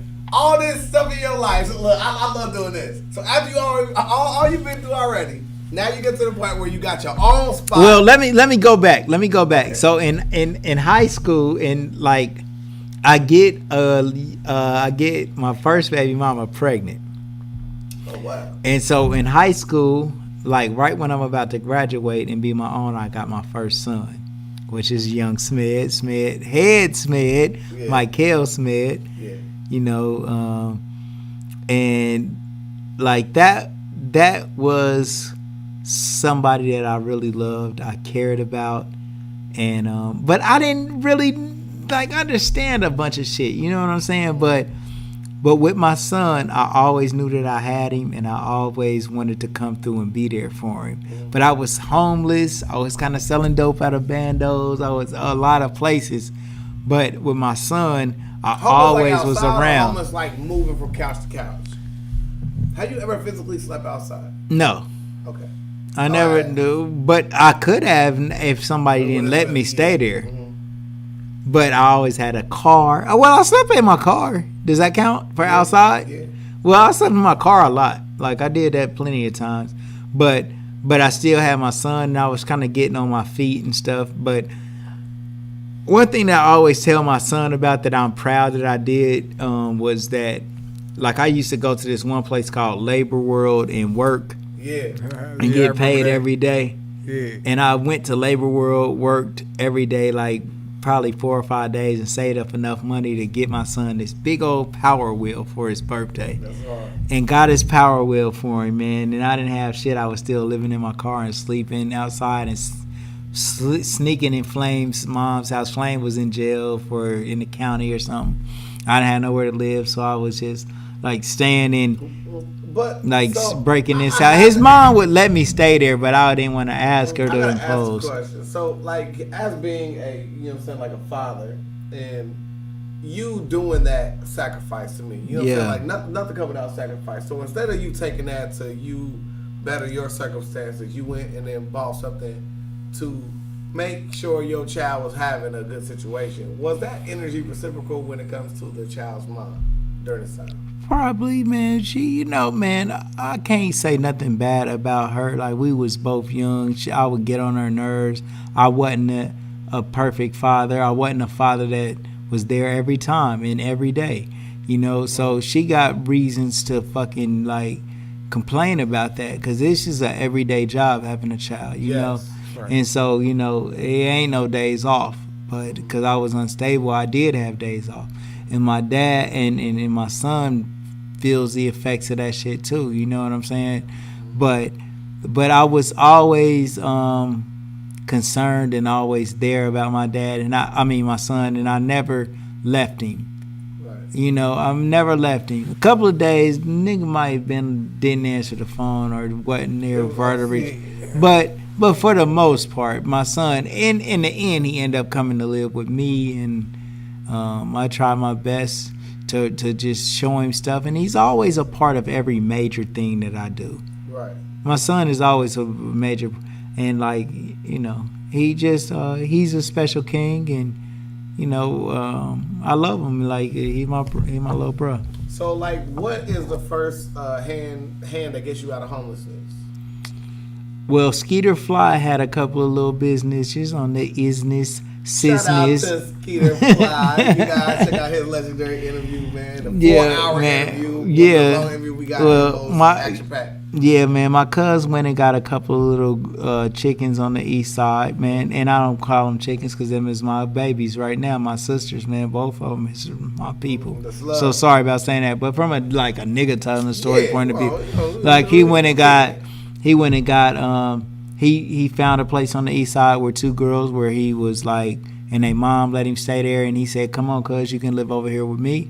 And then I went over there and stayed with him and the two young ladies, and one was my girlfriend, and the one was, and the mom. She let us stay there. Shout out to Deborah. She works down at Debbie. She works down at Grandma's from time to time. Word.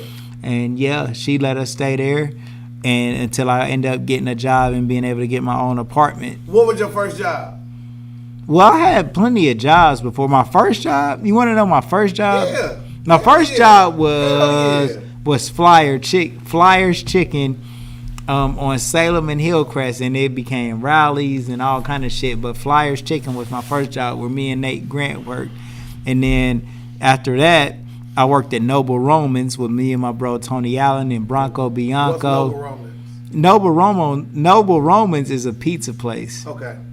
But during the time when I worked at Noble Romans, my brother bought me a Celebrity, which is a car. Oh, what? Yeah. And I had a car, and I was able to kind of get around and move around. And then that's when I really started, you know what I'm saying? Like turn up a little bit. Yeah, player real quick. Yeah. Word. Okay, so now you got your first job. That's not your first job like you was mentioning. So like now you work. But Noble Roman's first job where I got responsibility with it. Right. So like, where are you working at during the part of that story? that bubbly. Yeah. Bubbly. Yeah. So now you got a job, you got a car. Yeah. What's your plan now? Do you I'm going to Metal Deal at this time. You know what I'm saying? And I'm working in Noble Romans, and just me and my bros is just cool and shit. I still don't got no type of plan. Then all right, so then past that, then like man, I started like hustling a little bit once I got out of high school. I don't have a plan whatsoever. I don't know about a plan. Then I got my inheritance. Then I got me an apartment. Lost that shit. And then I started living with my sister. My sister Autumn up at TJ Maxx. I worked at TJ Maxx and I lived with my sister up in Summit Square. Shout out to the square. Yep. I stayed up there, and then that's when I end up like meeting my second baby mama a little bit, because she worked. So that's Jason's mom. You live with your sister, then you get another girl. Yeah. Okay. Well, I was like living, because Toya was up there with me sometimes. Like we was getting it cool, but then we end up stopping, and then let's see. But I didn't end up getting Tamara pregnant while I was living up there. Right. Like once I finally got once I got my own crib from living with Skeeter Fly and his baby mama, I lived on Oak Street, and then I ended up meeting my girl that I had met at TJ Maxx at that point, and then that's when Jason came about 4 or 5 years later after my first son. Yeah, and so you know. So like the name Jason, that was a harken back to your very first. Yeah, he's named after me. So like, did you feel like it was a new start for you? Did you feel a little bit more connected? Me and her was together in a serious relationship, and we lived together a couple of places. We lived on Central. We lived on Lincoln Avenue, and we lived on Niagara together. Oh, wow. So we lived a few spots together, you know what I'm saying? And then me and her had a very violent relationship. Like, I think that she was in a violent relationship before she got with me, and that's how she felt like shit was supposed to go. So she used to fuck with me a whole lot. And then, you know what I'm saying? Like, I didn't understand that being provoked isn't a real thing. Like, you cannot be provoked. You allow yourself. But I didn't know that, so I would say, "Oh, you fucking with me?" So now we gotta goddamn it bang, and me and her we get into all kind of shit, and then you know what I'm saying. But like all of the parts that was my fault, you know what I'm saying, was my fault, and I respect that. But we ended up breaking up because she always just used to just fuck with me and just like really take me through a bunch of fuck shit. You know what I'm saying? Right. But she did it for her own reasons because she thought I was taking her through some fuck shit. So. Right. So that's my baby right now, though. We live. Salute for sure, man. That was out to Jason and the grandbaby, man. You know what I'm saying? Like, you know what I'm saying? I got the young king. For sure. So after that happened, Tarion the Don. So, real player. Smart. Well, I ain't gotta go too far. He's smart. He already can shoot the ball. I remember talking to Jason. And he's shooting the ball, but last night, me and him, I actually got an opportunity to like they went and watched Batman, this new movie last night, and me and Tarion stayed at the crib. And man, Tarion, like with my grandson, like man, I don't spend a lot of time with him, and he lives with me. He lives in the house, but I'm working so much that I'm so tired and this and that. But I did actually watch him this weekend, yesterday, and he treats me like I watch him every day. Right. He loves it right there. I'm his granddad. Man, he treats me, he's only one. He don't even know I'm his granddad for real, but he shows me that I'm his granddad. And he never wants anybody else but me when we right there. He looks for me like, I don't know. I just peep a lot of shit, man, and he's just like, he baby me. You know what I'm saying? You the first person to say that like a baby's you. Man, he is, man. That is my grandson, man, and I'm so proud of him. Like, I want him to have everything that I got right now and then a million times more, and he will. You know, and then I got another young king coming too. Right. Little daughter another baby. My daughter is about to have a son named Kaiser. So, like, this interview is all for them. That's hard. 'Cause, like, I went to Kaiser, you know that. Yeah. So the young player is gonna come. You know what I'm saying? King Kaiser. You know. King Kaiser. I like that. He's gonna light up every room too. So, and then I'll have a lot more grandkids too. Okay, so where was the first leg of the road that led to you being an entrepreneur? Besides selling drugs, of course. Started selling dope at the age of 18. No, started selling dope at the age of 14, nigga. Stacking up that, selling Yank to them fiends. All right, that's a song called Good Game, but... Like, man, that is, like, hustling is what led me into entrepreneurship. But I never mixed a hustle dollar with the dollar that the Most High gave me. Keeping it clean. Well, yeah, keeping it clean, but not on purpose. Like the Most High would not allow me to have any seed evil in order to promote me and catapult me to where I might go. Mm-hmm. And that's why it's lasted so long, and I understood sacrifice. And I understood sacrificing evil, which is drugs, for something that could be a lot better. And the two can't mix. You can't, in my life, other people do start big shit with evil things, and it succeeds, but God won't let that happen for me. So, yeah, like, I just completely would not do anything fucked up and mix wicked with good. Mm-hmm. Right. So like after like this point in your life, you know what I'm saying? You've already been through the, you know what I'm saying, like the point of where you already been through the point where you're homeless. Now you have a child. You have a second child. Now you have already been through a failed relationship to a certain extent. Mm-hmm. We right there. Now we right there. You want to hear what T-shirt came? Okay, so yes. So what happened was I'll end up going to. I started working for Mr. Rucker. Mr. Rucker owned a store called Dash Communications. Dash Communications. I went there and bought my pagers when I had Ohio Coalition. I never got into Ohio Coalition. Damn. Well, let's go to Ohio Coalition real quick, because that's a big part. All right, so when I was in high school, me, my brother Tay, who became my brother, brother. R.I.P. Tay, for sure. Brother, 100%. Come on, Beanut, give me this. You got that.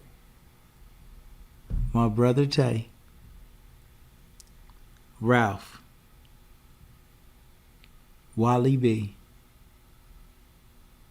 Chill B, Ryan Reeves, who is Skeeter Fly. Mm-hmm. We created a group. This is shortly after we graduated, called Ohio Coalition. We used to go to my brother Tay's house and just practice and freestyle and just do our thing all day, which was the best shit ever. Yeah. Tay had his own place. We was in high school, and we used to go over there and just do our fucking, go over there, just fucking, like, just not freestyling, but saying our raps and practicing and shit. Mm-hmm. And it was the best shit ever. Now, my brother Tay is my soulmate. Like, my brother Tay, like, nobody knows how good this person is, man. But he is the best person that everybody, I don't know one person that would hate this person, man.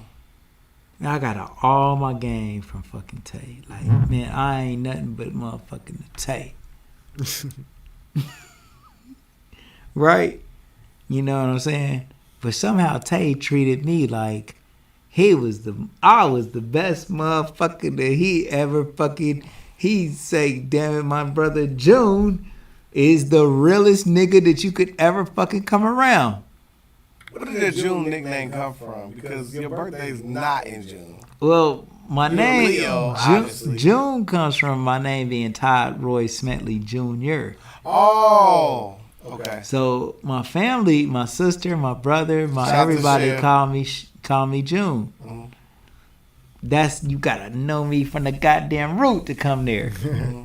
So that's where June I come play from. with that. I play with that in the group chat. Yeah, He was like, yeah. "This nigga call me June." Yeah, but you going to the root though, and that's so funny. Like I fuck with it, but say, like all my Ohio Coalition bros is June. All them niggas call me June, and they call me June based off of Tay from Tay coming with me everywhere I go. And them knowing like Flames and like they just know me, like all of them. We like this. Like I don't think Flames don't call me nothing but bro. You know, if he probably called me anywhere, he might call me anything. He say, "Oh man, damn June," but he'll know who he talking to and call me what they think that he might know. They might know what I'm talking about or know who he talking about. Right. But yeah, but anyway, Tay.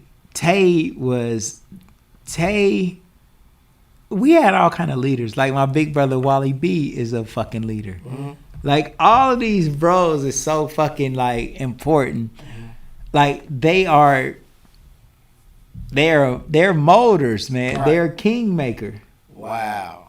They made me A kingmaker. They made me a kingmaker.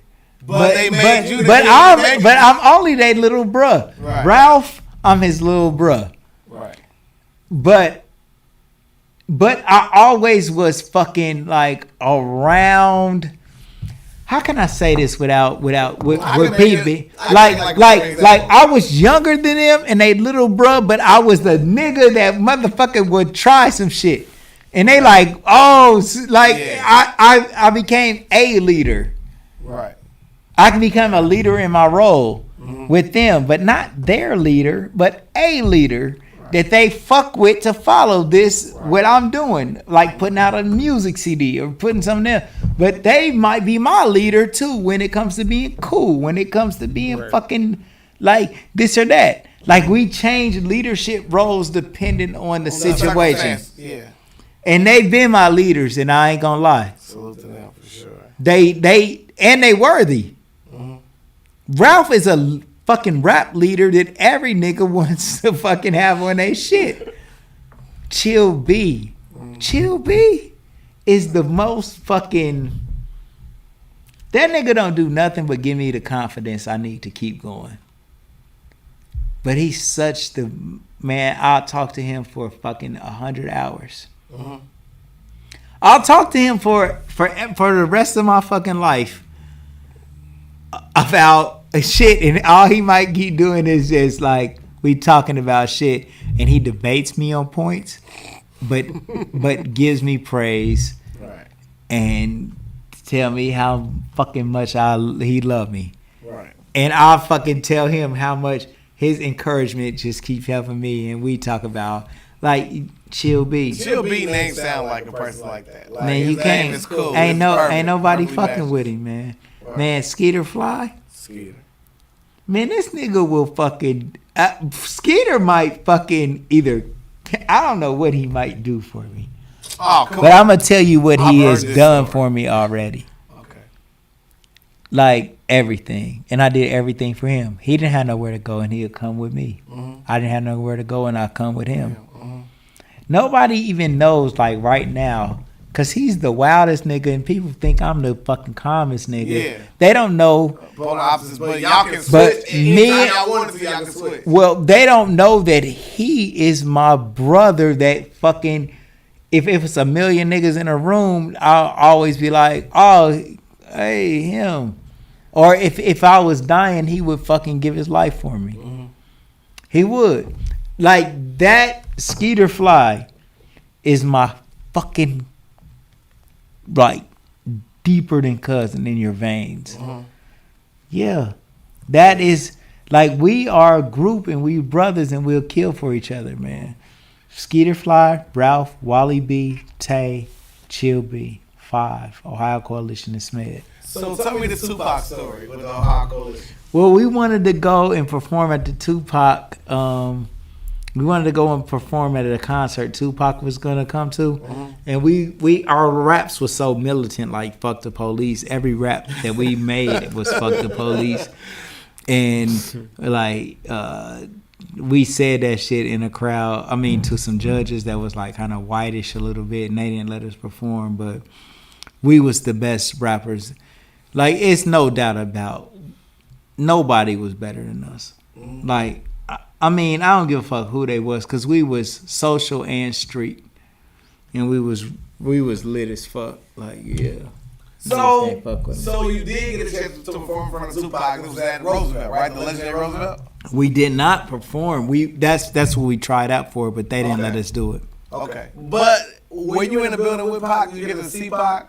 I never seen him. I never went to the concert once they told us we couldn't go. Ron Hunter's interviews when he saw Pac. Yeah, Ron Hunter went. Ron Hunter was a judge that voted for us.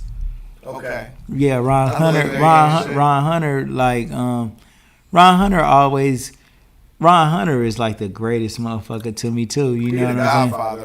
Well, Ron Hunter is just Dayton music, and I always wanted to meet him before I ever met him, and I just was a big fan of Ron Hunter, and I finally did get a chance to meet him when we was gonna like being judged for this talent show, and Ron Hunter was the best. Yeah, he picked us, and he always just fucked with me. Yeah. Okay, cool. I was happy he knew who I was and shit sometimes. So did we get a good enough story to wrap Ohio Coalition in a bow, or do you have another that you think would be something like you can't leave out of your story with Ohio Coalition? Well, Ohio Coalition is what got me to get Dash Communications. Because I had a bunch of I had a bunch of CDs, and I used to take them up to Mr. Rucker, who owned Dash Communications, and let him listen to it. Look at the irony in Dash Communications, and yeah, that's all okay. We're good. And then I told him that I wanted a job up there working at his place, and he said okay, he'll do it. But before I could start working up there, I got locked up for 30 days. I got locked up in the workhouse. What you locked up for? I got locked up for probation violation for domestic violence. Okay. Because with the previous situation. Well, me and Jason's mom used to get into fights all the time, and she would just fuck with me, and then I never beat her, like being real shit, like I didn't. But she would always put the 2 on the 10, and she would get pissed off and then call the police and shit. And then I ended up. The phone first, I was going to jail. Yeah, but it wasn't nothing like she was ever like fucked up for real. But I did. I you know what I'm saying. I hit her. You lost your temper a couple times, but it was nothing. No. Like we got into it. We got into fights and shit. You know what I'm saying. And then she ended up. I ended up going to jail one time. But I do want to just keep it a million. Like, man, I never punched her or did no shit like that, because I never felt that was the type of person I should be, and I wasn't nobody that came in the house like, dinner ain't cooked, bitch, I'm about to beat the fuck out you dumbass bitch, and beat her and shit. Like, that wasn't. Nah, that's real shit though. I never did that shit though. You know what I'm saying? But we used to get into it. We young as fuck, kids and shit. I think we've all been you've been to a long-term relationship and you got shot involved. Yeah. You can't just walk away. Well, anyway, right. So I ended up doing 30 days in the workhouse for just probation violation. What's like? So like, give us a workhouse story. I've never I've done time, but never in no workhouse. Like, what is the workhouse? The workhouse was like it's a 30-man dorm. About, you know what I'm saying, and shit, you go to lunch, dinner, and breakfast. You gotta wake up for count time. It's a lockup shit, you know what I'm saying. You go to the county first, get sentenced to the workhouse, and then shit. After that, you get out. You know what I'm saying. What is the workhouse? Like, are you actually? It's a jail. So like, are you making license plates? Like, why they call it the workhouse? Do you learn life skills there? You don't do any work there. What is all the workhouse? Like, that's what I mean. Like, I don't know. Beanut. What you doing? Man, take man. Beanut, are you asleep? Take a point away from Beanut, man. He's a. Well, anyway, yeah, man. So, if he sleep, ain't he? Beanut, wake up! Are you kidding me? You got your glasses. You got them glasses on. You just busted. It's my fault for getting one. Go to commercial. Oh, anyway, come on, man. All right, so look, I get out the workhouse is just like they call it the workhouse because you locked up. Do not let him be the guy. Right, bro. Just keep going, bro. Yeah, You locked up. You locked up. It's on the workhouse. So shit, you know what I'm saying? I get out of there. I called Mr. Rucker. While I'm locked up, I had already asked him could I work there. He said I could. And so a few times while I was locked up, I called him and said, you know, hey man, as soon as I come back today and I want to work there, I want to work there. But as soon as I get out of jail, a shooting happens at Dash Communications, and Mr. Rucker had shot some guy that was working there because he robbed the store and killed a girl that was working in there. Jesus. And so when I get out, I go up to the store and I say, you know, it's like right when all this shit happened, I'm like, Mr. Rucker, you hear my voice in the front. He like, that's Smedley? I'm like, he like, come on to the back, come on to the back. Me and my bro G-Ro go up to the shop, you know what I'm saying? And so he tells me the whole story of how it happened, like, it's fucked up. And I say, well, can I start working here still? And he said, yeah. Wow. But the day that I come for work, he goes to jail for weapons under disability. He protected his store from somebody coming in there robbing, but he shot him, but he wasn't supposed to have a gun because he was already on like probation or something. Damn. So I started just working there without him with his son, but his son kind of like is just all over the place. He young, he only like such and such. And then his daughter is just, she really don't want to be up there because his daughter don't want to be up there because somebody just got killed up there, and it's just kind of like weird. But I'm working up there, and it's the time of my life. I love it. How long did he end up doing over that? Well, he was in jail, but he had just opened up another store in Trotwood. And when he opened up that store in Trotwood, I worked there for about 2 or 3 months, probably about 2 months, but he was still in the county.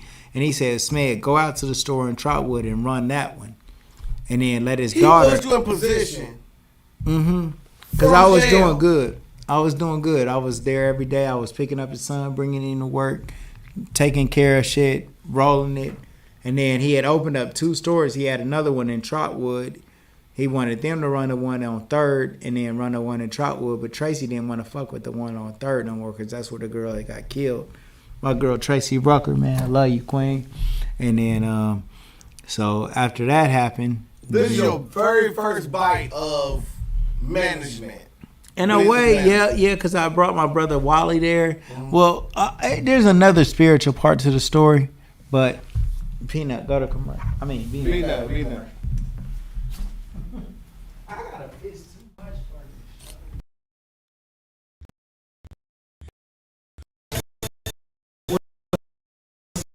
this. I wanted to announce today that we do have a brand new film studio and video studio inside Tshirt Kings, photography. So if you want to have a photo shoot or anything like that, we're having a special 30-minute shoot. As many pictures as you take, we just email them all to you. You don't have to worry about prints. You get your pictures back before you leave. And so everything that a photo shoot or that video production should be, we're bringing it to you.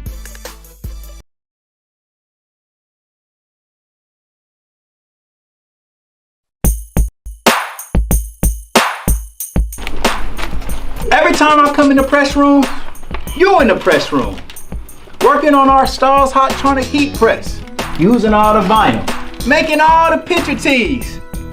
I like vinyl. I'm about to just load these boxes up on that shoulder. Man, you gotta be a crazy little brother to get fired on your day off. What you get caught stealing boxes for? Man, I didn't get caught stealing no boxes. He said he caught me though. We get our rent paid. Why don't you go in there and ask the girls real fast to see if they help us pay our rent? That don't sound like a bad plan at all. What's up, Pops? What's up, Smokey? I'm trying to set up a meeting with the girls, man. Okay. Y'all want to help me and Craig pay our rent? Craig still owe me money from the last time he got me. He gotta learn a lesson. He shouldn't be stealing. Go ask him to tell that girl from last night to give him some money. What they say? They said it's slow for real. I might have just asked boss when we get our job that night. Of course you can. Yeah!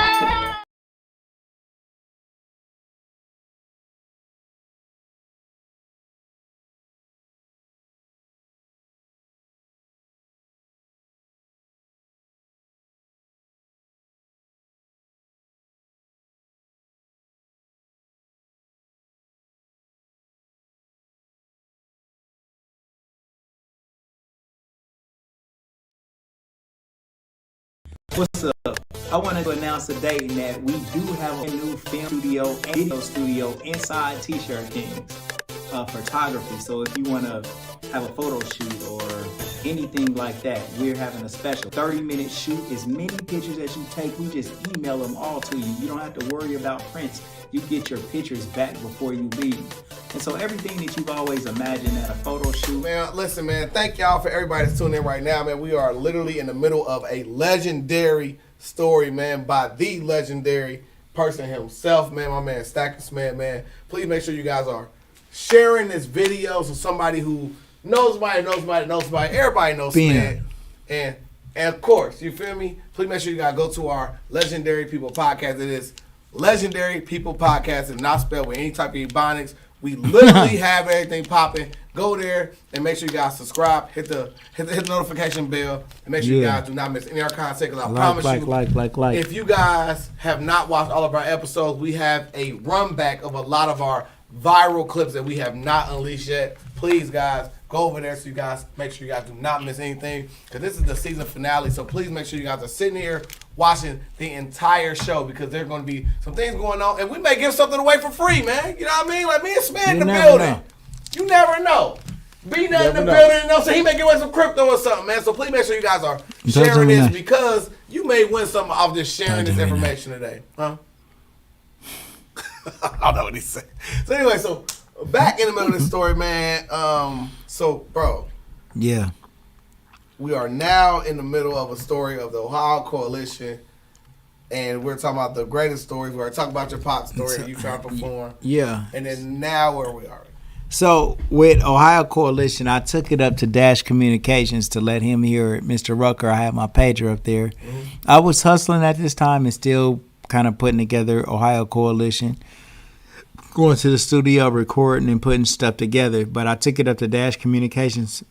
Mr. Rucker, he took a liking to me, and I was his bro. I served a 30-day sentence in the workhouse for domestic violence. Got out, and then when I got out, I started working at Dash Communications. The day I started working, Mr. Rucker actually went to jail himself for weapons under disability. Mm-hmm. I did a good job at his 3rd Street location. He moved me to Trotwood. I opened that up. I started doing well out there. And then Mr. Rucker called me and told me that he wanted to close the store on 3rd Street and move everything to Trotwood. Okay. And so I told Mr. Rucker, I said, well, instead of closing it, won't you just let me sublease it from you? Wow. I didn't have no money. I didn't have anything. He was going to close it. You went out there on just straight balls and glory. Straight balls and glory. And I said, look, instead of closing it, let me sublease it from you. And he said, okay. So you weren't even at this location. You was at the Trotwood location. You were saying, okay, you were abandoning this, but I could come there and I would love to run this. Yep. And he was like, you already went out here to Trotwood and you flourished? I'm going to give you a chance, young buck. Yep. And I said, I'll pay rent to you and I'll just keep it open. And he said, okay. What was your plan at that point in time? Was it Dash Communication? It was exactly what he was already doing. Okay. It wasn't nothing different than what he was doing. I had GTE wireless, and I knew how to activate phones a little bit with just GTE wireless. That was pretty much it. But I was working there so long, I knew the whole operation and knew how the shit would work. And he just said okay, and then I did it. So did you have to go get phone contracts, or was it like I just took over everything that he already had. It was a dream come true. It was the ground running. It was already. It would be like if I let somebody come and take over Gold for Your Mouth, and they didn't have to do nothing but come in here and accept the customers that I already got coming in. With my and just phone run the number, store, just make the money. Just make the money. Damn. Just make the money. And the store was already jugging 1,000,000%. That's hard. It was already just on its feet. It was nothing. He just did. Tracy didn't want to fuck with it no more because old girl got killed.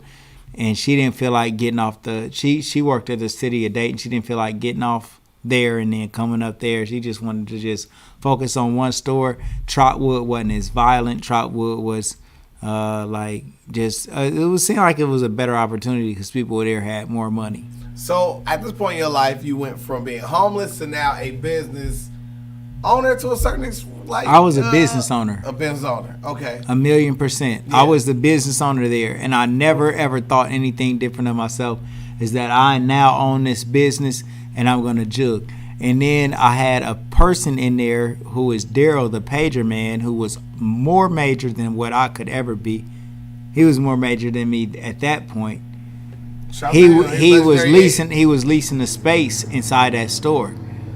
So I assumed ownership with a tenant in my store that paid the rent for the whole store. So it was nothing but free bands for me. Oh my God. But I had $300, and so I had established a connection with the GTE Wireless Arab store right up the street.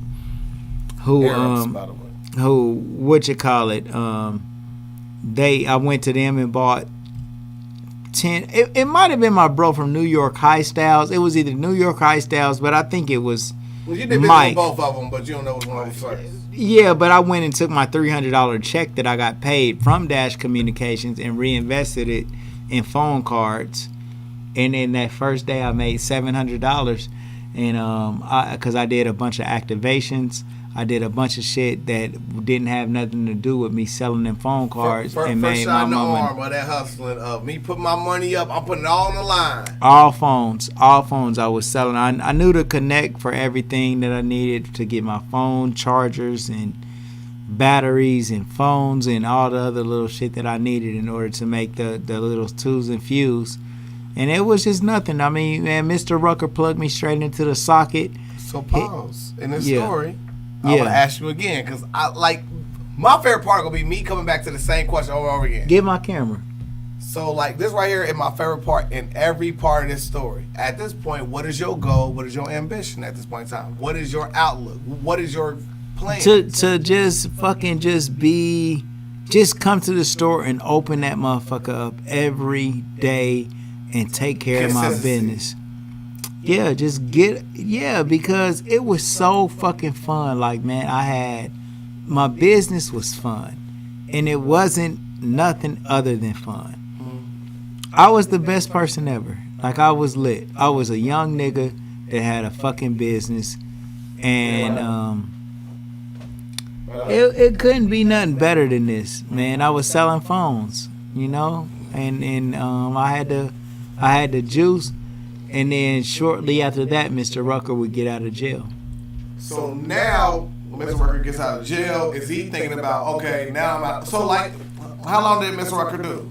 Mr. Rucker might have did, maybe by the time I got to the store, he might have got out about 2 or 3 months after that. So 4 months, maybe. Man, listen, that is crazy because for him to be a business owner and to get that much time for whether or disability is nuts. So, like he was an Arab. He wasn't no Arab. Hell nah. Black man, old man. Mr. Rucker was a black man, an old black man that gave me his fucking business. That's hard.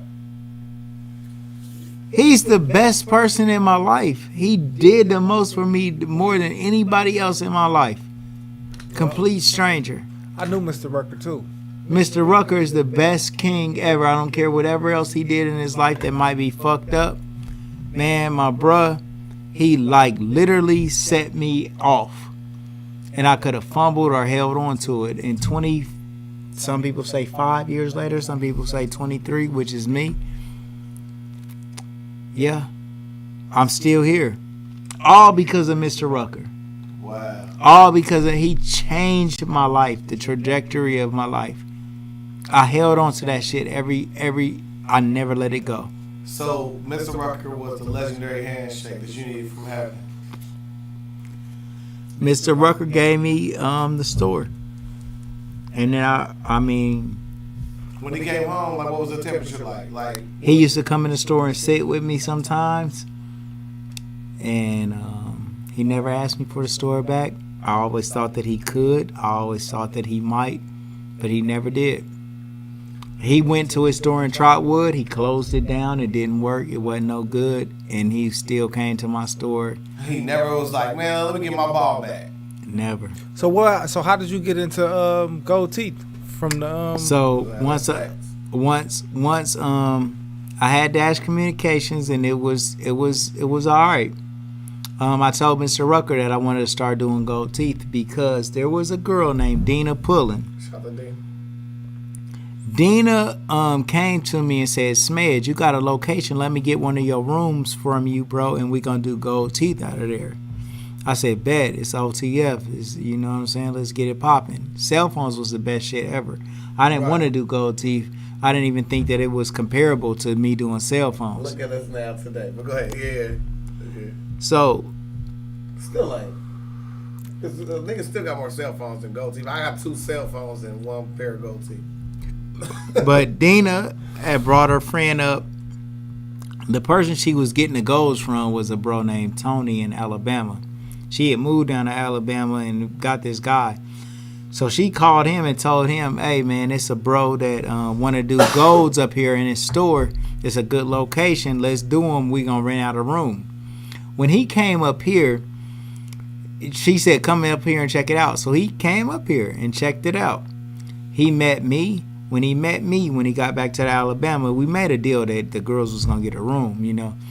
But when he got back to Alabama, he said, nigga, I'm not paying for them to have no room. You just do business with me and then fuck them. Damn. So he cut him out. Cut him out the game. Mm-hmm. And what was your response when, you know what I'm saying, like your ambition really is like just cell phones? Well, I told Dina. Yeah. I got to reinvest the money. My bad. Go ahead. All right. So I told Dina, I said, Dina, bruh trying to cut y'all out. Why don't we just go in business together and let's just do it? You and her can have, I don't know the percentage, but it was about this amount.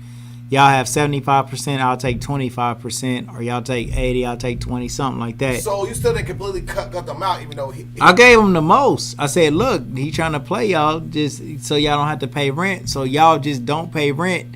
Y'all take 80%, and I take and I take 20% or whatever I said. But I used to go out promoting after me and them. They said, okay, cool, bet that's what we gonna do. So I gave them that right? Yeah. I gave them that deal, and so I told them, I said, bet, let's do this. But I used to go out and promote the fact that I did golds, or we was doing golds, and so I used to be like, come to my shop, we doing golds up there, come through. But they heard that I started telling people I did the golds. And so they got mad at me and shit and got pissed off and went off on me a couple of times and just said, fuck you, nigga, we ain't doing that shit. But I kept doing it. And so they got mad because they heard you said you was doing the golds? Yeah, they heard that I said that I was doing the golds, which I did say, but I wasn't trying to say they didn't. I was just promoting it in passing, like, come to my shop, we do golds. Come to golds. But they thought that I was trying to say like it was mine, sole ownership 100%. I never ever said that to nobody. Right. You know, but anyway, they got too mad at me a couple of times, like 2 or 3 times. And just so they was like, fuck you. Then they came up there and like threw aggressive. Yeah, they tore the store up a couple of times. Was you in there with Wait, they they did it in front of my face. They came in there. They females, right? Yeah. Yeah. So you didn't do anything to stop them from doing it. You was just like, go ahead. Yeah. I mean, they came in there. I didn't try to fight them or nothing. But when that they shows a ton of restraint. You Chris got Rock this restraint. shit. Wait, Beanut. You literally got this shit out the mud. Literally based off of just will and hard work and determination got you to this point. Yeah. To watch somebody sitting there tear up some shit that you worked for, and to sit there and be like, hey, man, y'all got it. Well, they did that shit, and then I don't know, for some reason, I didn't try to clap back or nothing. I just like, fuck it. I mean, I guess I'm just thinking about it now. And then I just said, fuck that. I'm just going to still do it because people was coming up there. I was already kind of like just getting lit a little bit. Mm-hmm. So motherfuckers was coming through. You know what I'm saying? But by this time, let me go back to a very important point. Please. That's real. Mm-hmm. Like, my brother Wally B worked at the store with me. We was both always fucked up. But I got a job at the store. Like, we might not he have a place to live, but we was always living in some like fucked up as in that type of. Yeah, we just didn't never have no money. Up, got like 100. But but like we was just hustling, trying to make it, you know. Yeah. So anyway, Big Bruh started working at the store with me, and he still had like little dope with him. But I've been to the workhouse, right? And this bro that was a cellmate, this is an important part I didn't say. I'm glad I did now. There was a guy that was in the workhouse with me that told me, like, man, if you keep selling drugs, you going to get locked up in a place like this for real, and you ain't going to be able to use none of your smarts. Because when I was in the workhouse, I was reading all the time.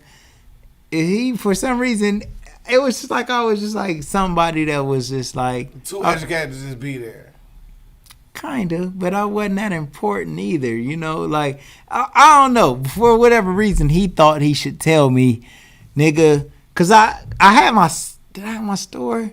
No, I just had Ohio Coalition at that point, and he was just telling me like, nigga, if you do this, keep fucking around, you're gonna get locked up for some shit for real. He told me that, and I really listened to him. So trying to miss out on your store. Huh? Right. Trying to miss out on your store. Yeah, but like when he said that, like it made me say like, because I thought like sacrifice is a way to get something. Yes. Yeah. I thought like quit this, and then you'll get something by quitting. Yes. You get something by quitting if the quitting is to get that. You told me, which is something I always hold dear to my heart. There's no way I can pick something up. I got this shit in my hand. You can't. How can you, bro? I said it to my son today, and that's not butterfly effect. But literally, I told my son the same. Do you see what? Listen. Like right. Yeah. If I got these two things in my hand, how can I pick up something bigger? Yeah. Right. Even if I can just maybe grab this little cup, I might not be able to. Bigger. Oh, I might. But can I pick up a table? Can I pick up some more shit that I could if I have my hands more free? Right. So, yeah. That's a fucking bar. No, you don't point at me. You said it to me. I'm only a mirror of what you told me. So, yeah. So, like, come on. Talk to me. All right. So basically, like, he told you that while you locked up, and then now you know, like, yo, I can't keep going down this road because I'm gonna end up being stuck here. Yeah. And that's a real big important part of your story. See what I'm saying? I know that's what I mean. Right. That's right. I'm good at this shit. That was good. I see you lose the bookmark, nigga. I lost the bookmark bad. Back to your story. Damn. So what made you put the cell phone down and pick up the gold teeth? Well, we know about, you know what I'm saying, like to fast forward back to where we're at originally. Because I do this. I love this. Shout out to Shay, we were just down there. Me and Beanut were just right down there, right? Members only tonight. You feel me? We was down there trying to show love to you. You feel me? All love. But wait. So like back to the story. Look, I does this, right? Yeah. So you are at the point in your story where, you know what I'm saying, you've already got the store. You've already went to the point where you've already been past the point where you were, you know what I'm saying, in jail. Oh boy. Yeah. Man, Tony. Yeah. Tony was coming up there and he told me that he wanted to kick the girls out. I told Dina, like, listen, they want to kick you out, but fuck that. Be my partner. I start telling people I do it too after we decided to be partners and they thought by mistake. We was young. Like they like we telling people that you telling people you do the goats, and I was like, pioneer, let's go. I'm like, Let's go, like Like it don't matter. We just getting people up here. Go. Right, so, look. So she like, she said, you telling people you the one to do the goats. Mm-hmm.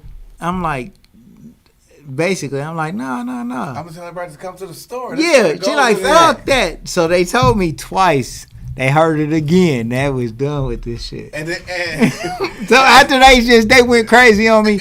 I kept doing it. All right. So I kept doing it, but when like, thank God you did though, man. Yeah, Go go for your mouth. Yeah. So you know what I'm saying. So like, I started having the most fun of my life, bro, with just putting commercials on TV and like literally being lit with gold for your mouth. Okay. Gold for your mouth is the most fun fucking thing you can do. Before you get to gold for your mouth, do Yeah. you have any Dash Communication commercials? Or No, GTE? but I had some. No. Dash Communications is what it was. We sold GTE, but all right. Dash Communications, no. But I had business cards. They was all gold. They was major. Okay. For that point. But I knew I needed some fucking super flashy shit. So gold for your mouth was that. It was the catalyst that propelled you to the next level. I've seen other motherfuckers with commercials before, right? Like, commercials is what you know gold for your mouth from. Like, absolutely. So we, like, me, knew I seen some other people with commercials. I'm like, man, we gonna shoot our own commercials. What commercial? Because everybody's sitting here watching right now. Like, this is the best part of the whole story. What other commercials did you watch during this time that kind of sparked your interest? I don't remember. I remember mine. The legendary. But no, I might. No, let me say that. Everybody do that. Like, I can't remember. You just pulled that card. No, it's not a card, but it's for real. All right. But if I think about it closer, like I know I might have seen like maybe a hip hop culture commercial. Okay. I might have seen. Okay. For other brothers and sisters, I did see that, but that's not me though. Yeah. That's not why I did. Yeah, like yours was different. It wasn't the same. It ain't even that it was the same, and it's not that like. But like I seen other small businesses put a commercial out. And I was like, man, I can fucking do that. Yeah. And I called. I found out I could do it. And then I fucking just like, oh, yeah. And that's what really, to me, like, of all things that made me, people like, know me. Because go for your mouth. We put the commercials out. So I want to pause sweet as fuck. Like, for me, it's this white guy that I used to work with at the RTA. Yeah. And he's always make fun of like, go for your mouth. And I'm like, yeah, like, and I let it correct him. I said, bro is really a major like fixture, like in the, like before we was even cool. Cause remember, I met you after I quit my job. Yeah. I already quit it, but I promise you, I was like, bro, you don't know what you're talking about. Like, you are a worker here. He literally lives a life of leisure. I'm defending you like how you defend LeBron. I'm doing that to them there, and I don't even know you. Like, bro, dude, I'm like, dude, it never worked for nobody. I said, he came out the womb with gold teeth in his hand. Like, but nah, bro. Yeah. That is a legendary era. Can you please give us a couple of your highlights from the gold for your mouth era?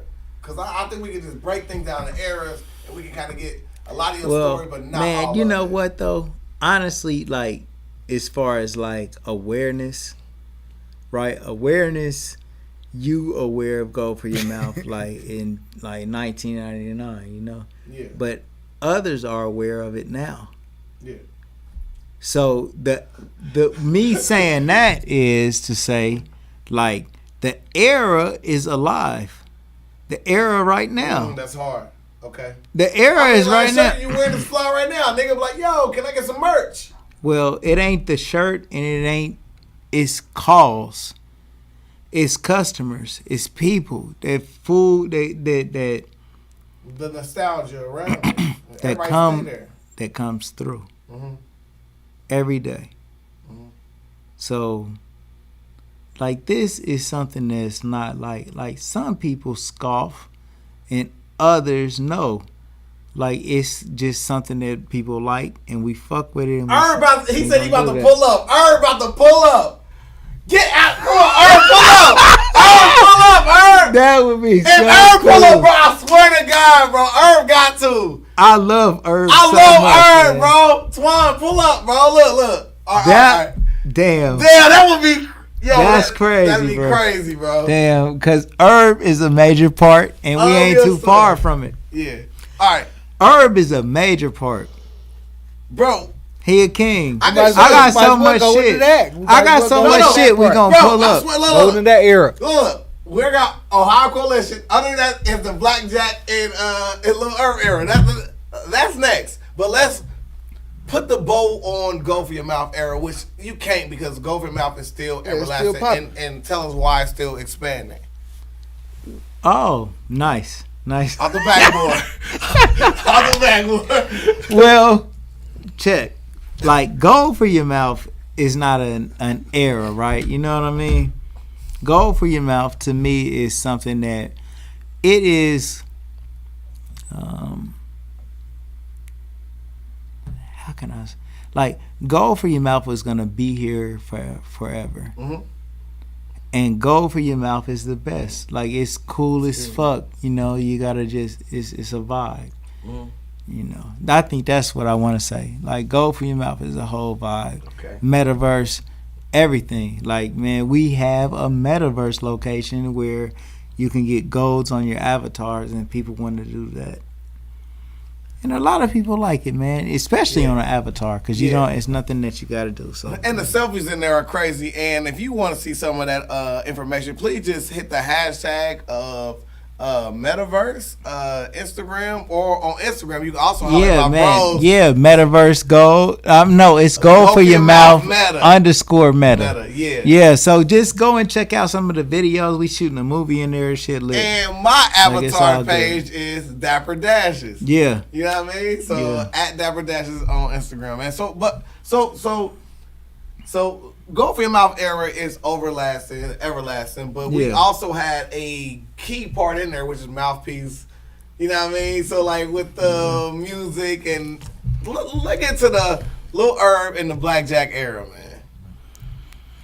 Well, from Ohio Coalition, like we was always still like there's nothing. I don't stop nothing. You still got the original Go For Your Mouth jerseys. That would be hard to just hang on the wall, bro. Well, Remy G, you know, he made me some Gold For Your Mouth jerseys. He made me a bunch of Gold For Your Mouth shirts. If we ever get a chance, he made you shirts. Yeah. Remy, you need to tell him. Well, he owes you 10% stake in this company. Coach Jones. Well, you know. Like, I always had shirts. Even before, like, Remy started making me my own Gold For Your Mouth shirts, I met with this guy named Brian, who was in Columbus. He used to make these Ohio player shirts and all these, like original type independent shirts, but they were sweet as fuck. Mm-hmm. And I used to hang them up in my store. Then I started going to New York and getting, like, burger shit. You know what I'm saying? Hanging it up in my store, but it was still fooling. It was before people called it burger for real. Right. It was still legit. Right. It was kind of legit, like in a way. Like I don't know. I know what I'm saying. North is a handshake with North come with that. In a way, yeah. North went up there with me. North went. Like I can't say Whitney. He's from there, but I stayed with him, so I went up there with North, like a few times, you know.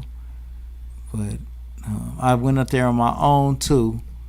But when I went with North, man, that's when I met his mom. Yeah. She's the queen. She's the major. Agnes, for real. You met Agnes for real, bro. Like, that's legendary within itself. Like, that's the same lady who done had Bruce Willis and the whole camera crew in the building eating her food inside the house. You done met the real Agnes, bro. Yeah. And that's that hard, shit is bro. like really hard, put bro. Me in something like North to me is another person that's God sent.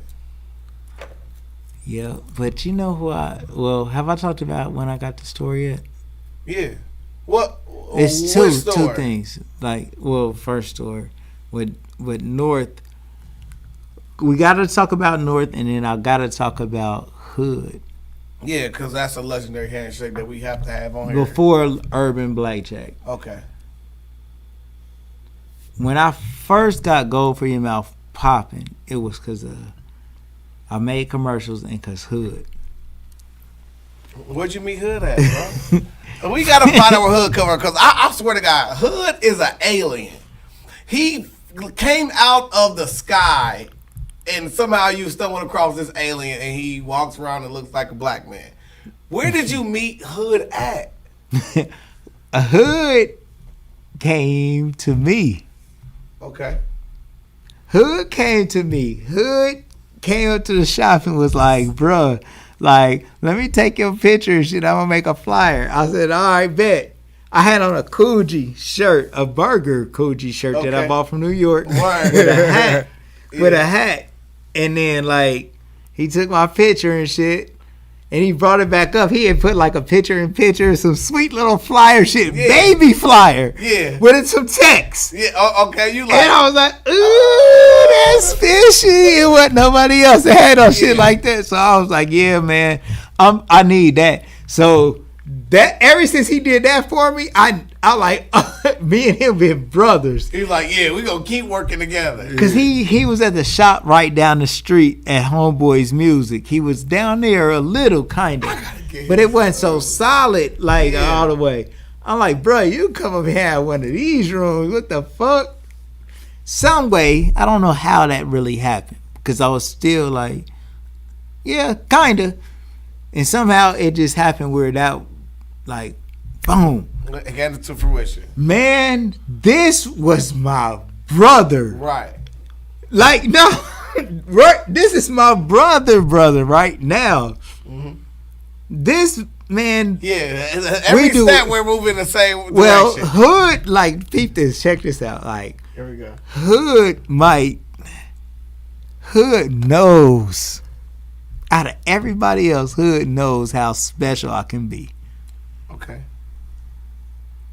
Like, Hood could tell you more different shit that he witnessed that I did that was like some sweet shit. I got than one anybody story. else. Probably. I got one story that he told me about y'all, and that was when y'all got into it with the police. That's one. Go, that is one. Go. But that's deeper. I'm talking about. Well, you gotta get to the viewers though. I'm gonna tell them. I swear. All right. Well, but give us the one that categorized. That was late in the game, bro. Give like us a story that categorized what exactly what you mean. Like, give us a story. Hood, we shot fucking a movie. We shot Life Ain't Easy. That's my entry. You see, my entry. Like, that's, well, not before we shot Life Ain't Easy. We shot a bunch of commercials. Mm-hmm. Like, I shot one commercial with James Zile, maybe two. But after that, I ended up hooking up. Hood came through. He was like, shit, we can do that. For some way, he told me, well, we can shoot that. Then I just started thinking of any fucking thing I could, and he would shoot it. And we would edit it together. We edit our shit together. And he was working in a store. He could tell people to come up there. He was making it. He was doing his business. Mm-hmm. And he could have fucking came up there for free. I don't know if he ever even gave me anything at all. I probably don't want nothing. Like, it was love, like. He just the best shit ever. He Voltron on. Like, it's like. This nigga fucking was my eyes, man. And he fucking shot all my commercials. And we shot our commercials. I'm talking about real stepping stones. He didn't make me who I am because I worked every day. But he worked right there with me. And we didn't even do like a lot of my commercials every day. But we had it whenever we wanted it, and it was better than anybody else could fuck with. And we shot a movie. Was fire. Yes. My brother Sir Grego, who came to our commercials, and he shot all the commercials with me. So he's also featured. So of course, that hood And life story ain't is easy. that hood story is going to continue to go, man. Like I said, that's one of my favorite movies ever, bro. Like, literally, like, I still want another copy of it so I can watch it again. Yeah. Because I want my son to see it. Because I talk about... Gold for Your Mouth, the movie? Or Yes. Life Ain't Easy? The one where y'all was loading the chopper, and he was like, Yeah. "Damn." Yeah, like, this shit don't work right. Yeah, that's the shit. Oh, with hood on there talking about, man, but I love her. Yeah, Like, that's man, that one. That is my bro. That's Gold for Your Mouth, the I movie. swear to God, bro. That is Yeah. a staple in my upbringing, bro. So fast forward, bro. Yeah. So now you go through the hood era. Well, the hood era is still going on, right? But you mentioned Sir Greco, and I remember the video with Lil Black, with Blackjack and Lil Herb, and Sir Greco was in the video. So these things kind of intertwine. When it go from the hood era into the Blackjack and Lil Herb era, we here. Yeah. We Damn, here. that's crazy. Yeah. Well, Hood and Lil Urban Blackjack is the same. Like, Hood has never went away. Hood is now. There's no ending at the Hood era. Hood made the pictures and album covers and all that shit and helped with all the promo shit for Lil Urban Blackjack. But Hood is what helped make the visual for them right. Yeah. I'm with motherfucking just knew that them little niggas could go Right. and built a studio and got million tracks and got Hood and got Lil Urban Blackjack and just collected all my bros together for us to put that shit out. Lil Urban Blackjack sweet as fuck. What's one of your favorite memories from that era of the Blackjack and Lil Herb era? A show, a video. Yeah, just shit like that. Like, you know, Or- we did a show in Cincinnati that was sweet as fuck. We was got to fight all the Cincinnati people. That's something you might hear, you know. It was crazy. It was just The wild. Lil But Blackjack story, please make sure y'all go check that out, man. That's one of the best parts of his story. Lil Urban Blackjack, hell yeah. Yeah, man. Herb said he gonna pull up. Herb, No, man. Like, Herb could probably come up here and just tell so many, like, man, there's so many stories with Lil Urban Blackjack, man, you know. But I thought that them little bros was excellent artists, and I think that they was the best artists. I think they was the best. From my era, I could say, like, I remember, like, being an outside looking in, me rapping, and me starting my way where I was going. I mean, Lord knows I had a child at that point in time, so I wasn't too crazy into this going full-fledged in music. Yeah. But what I did see what was going on with them was, bro, I was so proud of them because, like I said before, I went to school with both of them. I had no idea they would ever meet in life. Like, one was somebody I met in elementary school, the other one I met in middle school. Yeah. And for those two to be together, I was rooting for both of them. I was never the hater. I'm like, these are two people I was cool with. I played with Dennison when we was playing basketball. I'm sorry, bro. Blackjack when we was hooping in elementary school, and I hooped with I'm about to say great. My nigga Herb when we was playing at Stuart Patterson. So it was always love, bro. So you went through that era, which, you know what I'm saying, like, it came to an end, but, you know what I'm saying, it's never ending because Blackjack is still running, Herb is still out here, you feel me, like, that's one of the dopest things from that era. I ain't saying he still does music, I'm just saying he's still out here, like, I mean, you can't say UGK still thugging, like, you know what I mean, like. Nah, you don't want that. Alright, so anyway, so, the Go For Your Mouth era is elongated by also you doing the music. What the hell? Like, what's alright? So You still gotta go. So then it started to lead to the T-shirt Kings era. But during the time, that's true. But during the time you had life happen, right? So during the time you get married before this happened. Yeah. I was asking, like. So when you got married, question, man. When you got married, was you famous? Was you like hood famous when you got married? Did she kind of meet you at like that? That's a good question. On that level, or was she there with you before you had all of the hood fame? Great questions, bro. people might know hood fame, but the person who might have that attention, like, can't really see it. Not like you might see. It's a perspective, you know. So I never feel like I got hood fame or anything, even right to today. Mm-hmm. Hood fame is for you to say I got, not for me. Yeah. Not unless, like, I don't know, like, you could make money off. Yeah, you might accept it then, but that don't happen for me, and I haven't never had that. So, but I do know what you're saying. But like when you go to Walmart, you don't get people just. I don't think she got with me because I had hood fame. So, what were some of the things that made you jump over that broom? Because to me, like, I always battle with this, like, myself, and you were what brought the whole, like, close to me. I don't want to know, like, what was one of the things, like, you was like, I mean, because you probably didn't have no forethought of how things were playing out, but what were some of the things that got you over the hump to make you take that leap, bro? To get married? Yeah. Well, I had children at this point, you know what I mean? And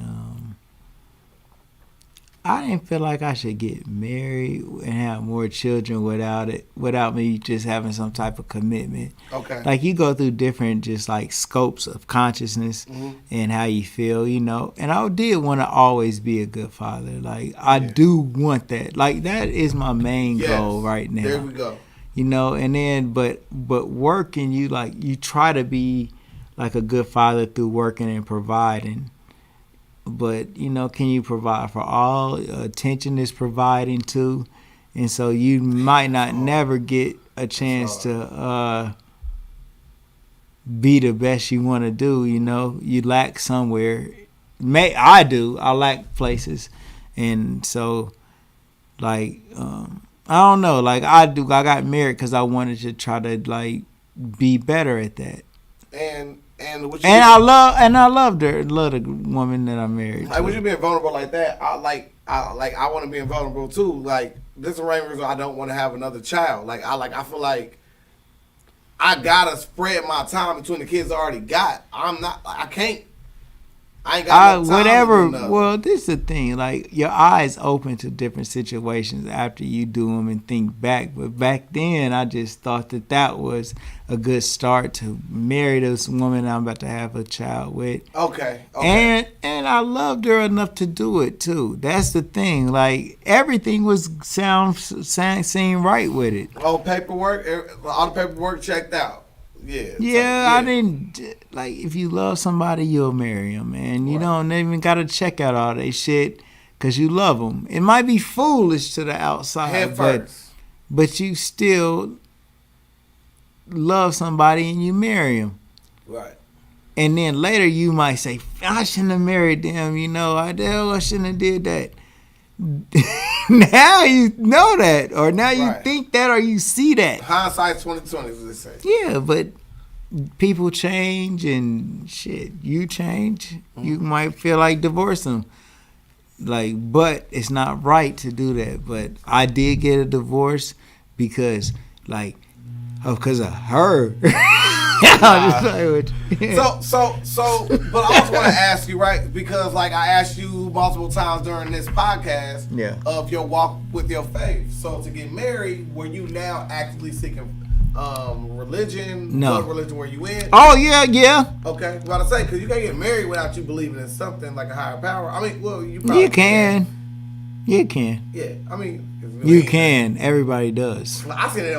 100% of the people that get married do it without caring about a higher power. Don't ever say like you can't. You said 100%. Wait. Don't ever say you can't do anything. I seen a one-legged man with an ass kicking contest. No, probably. Well, nothing is 100%, but who knows? It might be. The Most High said it wasn't one good person in the whole city of Sodom and Gomorrah and burned the whole thing down. Man, we might have listen. Last time we did. Well, it was one.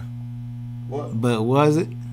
Oh, Lot and his wife. Right. Had to be something. Couldn't have been 100%, right? Right. It was one. At least one. At least one. Real talk. So during this time, you were actively in religion. What faith was this at this time? Well, faith. We talk about faith. What religion? What? Yeah. And how did you I go? don't And how lie. did you come to that? One thing, Don't get take cute, one. man. Come on, man. Come on. Right. How did you find What that? was you believing in? Was you believing in this mystic God on a cloud judging you from a light-skinned perspective? Good. You know, man. I think religion, how I ever believed, okay, which has been different ways. I don't think that it's right for me to say. Just because I don't know if any of that stuff is ever true, man. I don't know what nothing is true. I don't know what's true to say. And I think everybody. What's to feel though? Like, So what you something mean? You don't know what you're what to saying feel, is, man. is You nothing don't that you know, don't know if man. anything is true. So how do you live your life knowing, walking with, and feeling like nothing is true, or not knowing if anything is true? Dig in there. All right. Well, Some of the things that you believe, you get that type of belief from experience. Like I believe Peanut is my brother, Yeah, and I trust him. you show me too. So that's like that. Like, you know, that's how you end up believing. But do you like, you hear some things, you witness some things, and then think that if it's probable, that's your belief. So Like, yeah. No. He got a good point. Like, if he say, I trust Peanut, and then you whisper in his ear, nah, man, but he been stealing furniture out this motherfucker the whole time. Then you gonna look and see your furniture missing. You say, oh, that seems plausible. Right. So you Right. got to have something to base your belief off of. That's what I was about to get to. So just So if you trust him, you got to have a reason why you trust him, and if you distrust him, you got to have a reason why you distrust him. Mm-hmm. And so if you got a belief, Based on just You have based to on, have something based based- on your observations. You just observe shit, and then whatever you observe, you factor all the other variables in, and then figure out what you believe from that. so it is possible for you to form a belief on something Yeah. like religion. That we do. I do every day. I form beliefs. that if I get in my car, it ain't gonna just fall apart while I'm driving. I got safety beliefs. I feel like if I come here, I can just make it through work and then go home. If I didn't feel like that, I would go and sell dope or just rob banks or do shit to get money quicker. I So- got a lot of beliefs. So and what are we all some of your do. beliefs about spirituality or religion that you have formed? during My your walk? main belief is that there is a presence that helps me that I don't understand, and that is good enough for me. But I feel like whatever I believe in, it happens for me. Like, if I can spend more time believing and less time working, more things would happen in my favor. But I don't believe that enough in order to do it and just think about shit all day. So I just don't know which one to concentrate on more. But belief is something that Look at Rouse Hood, so I dig in there. Said dig in there. but you feel me? I mean, I don't know. Go ahead. We can talk about whatever else. So, T-shirt Kings era. Yeah, T-shirt Kings. One day I said I want to buy some presses because I want people to come through and get gold for your mouth and put their T-shirt. Like, I'll take a picture of them and put their face on their shirt and let them wear it. And then some lady came through. Her son died. It was a white lady. She got 100 T-shirts from me. Her son was born on the 4th of July. He got killed on the 4th of July selling fireworks. And Damn. she got 100 shirts from me. And I used to hang shirts outside, and people would come and ask me, do I make RIP shirts a few times. She came through, and after she came, I started making memorial shirts. Learned how to work Photoshop and just kept selling them ever since. And I had a lot of people that came through and get them, and I try my best to make the shirts the best shirt anybody could ever want. I want to make that a tribute to the person. And yeah, that's right. That's crazy. So up to this point, I mean, you already doing gold teeth. You also doing that. Damn. Does it turn to a point where the T-shirts start to make you comparable to the amount of money you making through gold teeth, or is it more selling gold teeth, or is it more T-shirts? Because you still go for your mouth at this point, with the gate swung open and the shirts right there on the gate. No, I don't know which one would make more. You know what I'm saying? But it was just, it's sometimes when gold is slow, both of them might be doing good at the same time, and then other times one might be rolling, the other might not be. So you had beef when it came to go for your mouth, when it came to when you first got your inception, but I was there personally watching beef in the current state when like you was go for your mouth and you had, shout out to Mike Payne, you know what I mean? That's one of my favorite Smash stories. I'm literally at the 801, I think the name of the club. Yeah. And literally you on stage, you got a mouthful of every tooth in your mouth was shining, bro. Yeah. And you up there, you want to say something, you hear nigga talking shit, you was like, what? And then if you see Mike Payne over there smiling at you, he said, what the fuck is you smiling at? That was like the player's ball to me. Like, why was it beef during that time when it came to like gold teeth, bro? Well, I don't think that it necessarily was, but from your night, it might be. That was kind of like more like Lil Herb and Blackjack's kind of like beef a little bit. But I did a foolish thing to even say something to somebody else, just being fucking out. Right. You know, and that's that simple, sippy, goddamn goofy shit. Like that today, when I hear it, it's fucking cringe. Yeah. It's like, damn, yeah, I did say that. That's dumb shit. So, like, that's something that's like a legendary mistake.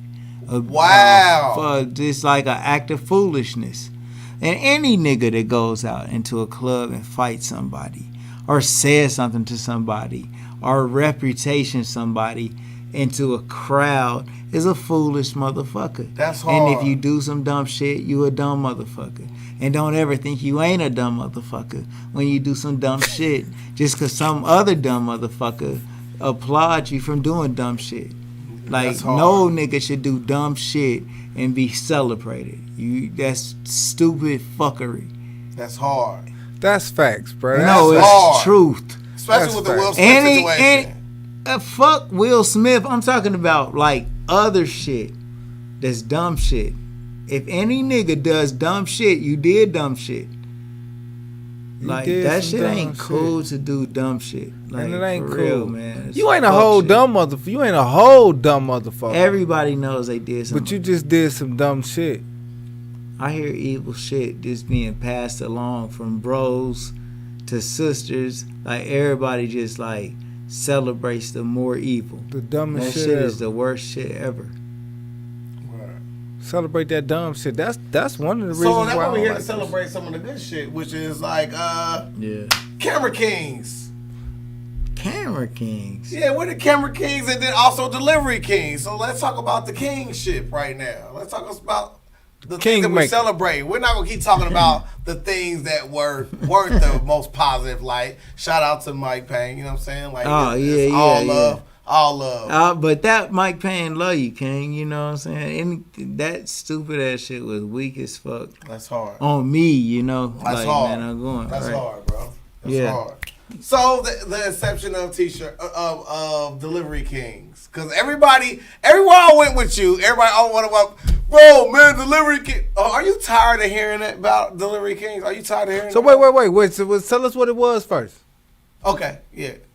Delivery Kings was first something I came up with called Shopping Made Easy.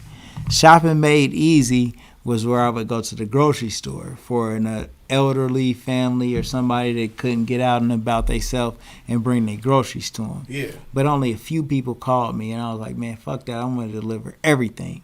So I put together a flyer with just McDonald's and Wendy's and like all kind of like drugstores like Walgreens and Chipotle, Subway, Subbies, some shit like that. You know, Burger King. When every good restaurant that I could think of, I put on there that I'll deliver it to you. And instead of you having to go there, I'll bring it. And everybody loved it. took off so good, man. You know, but it's problems with it too. It is problems, and even if you see Uber doing good right now, they ain't no good with gas. But go ahead. Yeah, but like gas evenings. I'm saying like even they have problems into it. But I'll let me go past. Let's talk about mine. Like I'm just a regular person. I don't got a lot of money, but I got this idea, and I did it. I did it, and people was calling me from everywhere. I was doing deliveries sometimes, right?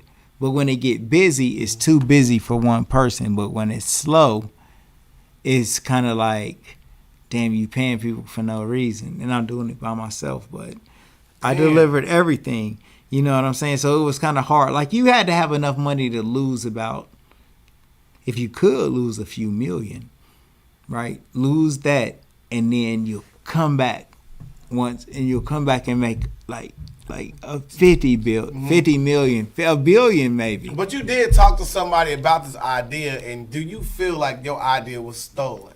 I don't think my idea But was you stolen. did tell me a story that sounds like it's plausible that someone could surmise that it could have been stolen. It from could. your idea. I'm not fucking arrogant, or I don't know, arrogant, but I'm. Tell us the story of you calling someone who was. I told somebody about my idea and explained it to him in great detail who could reproduce it, and now I see this shit out.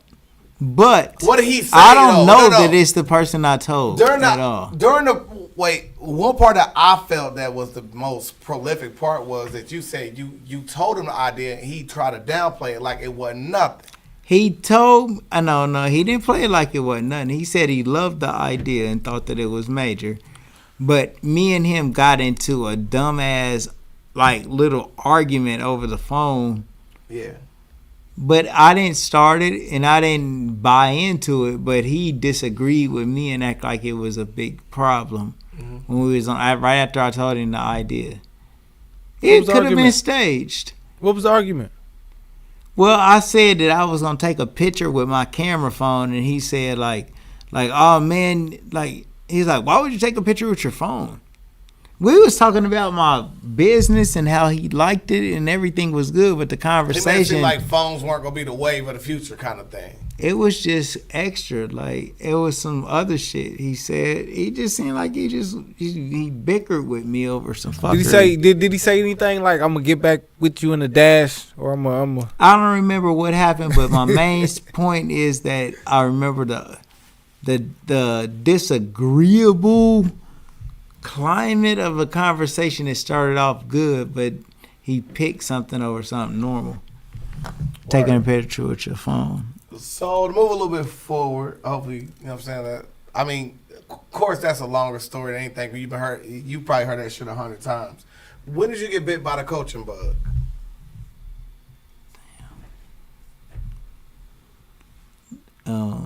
I got bit by the coaching bug when my daughter was playing soccer. Okay. But let's stop. Okay. Because we still got so much more left to go. We're going to stop here, and then we're going to resume back for part 2, which will be where we start off into your coaching career. Yeah. And listen, this has been so legendary, so much. Please make sure you guys, please share this video, man, and please make sure you guys let people know this is only part 1. We got part 2 coming back, and it's going to be super dope, man. Because there's so much more left in here, man. Shout out to my man B-Nut, man. Beanut, great. B-Nut can never drink Long Island iced tea with me ever again, bro. You are just unbelievable, bro. Here on the Let Me Podcast. What's up with it? Man. What's up with it, man? Make sure y'all check out our interview tomorrow. We got Ron McLean. Ron McLean. The real mayor. Yeah. Real mayor. Don't be legendary. To the current mayor. No, man, listen, Jeffrey Mims is my dog forever, and I love him. I love him. But Ryan McLean, listen, bro. We know Ryan McLean as the mayor forever. Absolutely. She just seemed like she was just in that spot. That ain't to disrespect to nobody else, man. Ryan McLean is like amazing. I'm going to She was there. She was a major part of the Go for Your Mouth era. Don't. Well, and not even just all of that. Like, man, she just, to me, when we say Mara Dayton, if I say Mara Dayton, I think your first thought would be Ryan McLean or no? Me too. I agree because I was Yeah. Canados. What that But called? Jeff Mims has a chance to like challenge that vision. Yeah. and he will be for To the people rival of his that era. vision. But mine Rival was that Ryan vision. McLean. We're man. right with that vision. Yeah. That's a good point. All right, come on, man. Man. Hey, what's Yeah. up? Listen, man. Being Kappa's not a victim, man. It's lit for y'all, man. Legendary people, legendary stories, man. We right here with the Beanut, guy. let me talk game real quick before I go, man. Go ahead. All right, look, y'all. You know, man, this has been my story, bro. We, I appreciate everybody who tuned in and watched. We do got to do part 2 because I didn't get a chance to talk about a lot of people that like built me to be the person I am, and yeah, so call us. And we're gonna have part 3 where he just said, call us. Wait, take a. They Part just call us, man. Wait, man, they just call us. Man, we come back. call in, man. You know the number, man. No. Call the store for No your way order they at gonna- T-Shirt King. All right, Beanut, take me off camera, bro. I'm fucked up. Man, All right, let's get it. Shout out to Smed, bro. We was Yeah. in there, pop up a blue bottle. When you see him again, probably be a black one or a white one. Who the hell knows? This may turn into a 3-part series. Man. We'll pop a different bottle every time, man. Shout out to y'all, man. Like, this is what we want to do, man. We want to highlight legendary people, Shout legendary out to- stories, and Smed's story has been legendary up to this point. Damn, that's Yeah. crazy, bro. This shit hard. I swear, this is one of my favorites already, man. You know All what right, I mean? Beanut, Yeah, take me man. out. His stuff and all that. Look, other bro. shit. Look, hashtag Dayton. Hashtag, yeah. You know what I'm saying? And all the other sponsors, go check them out. You know.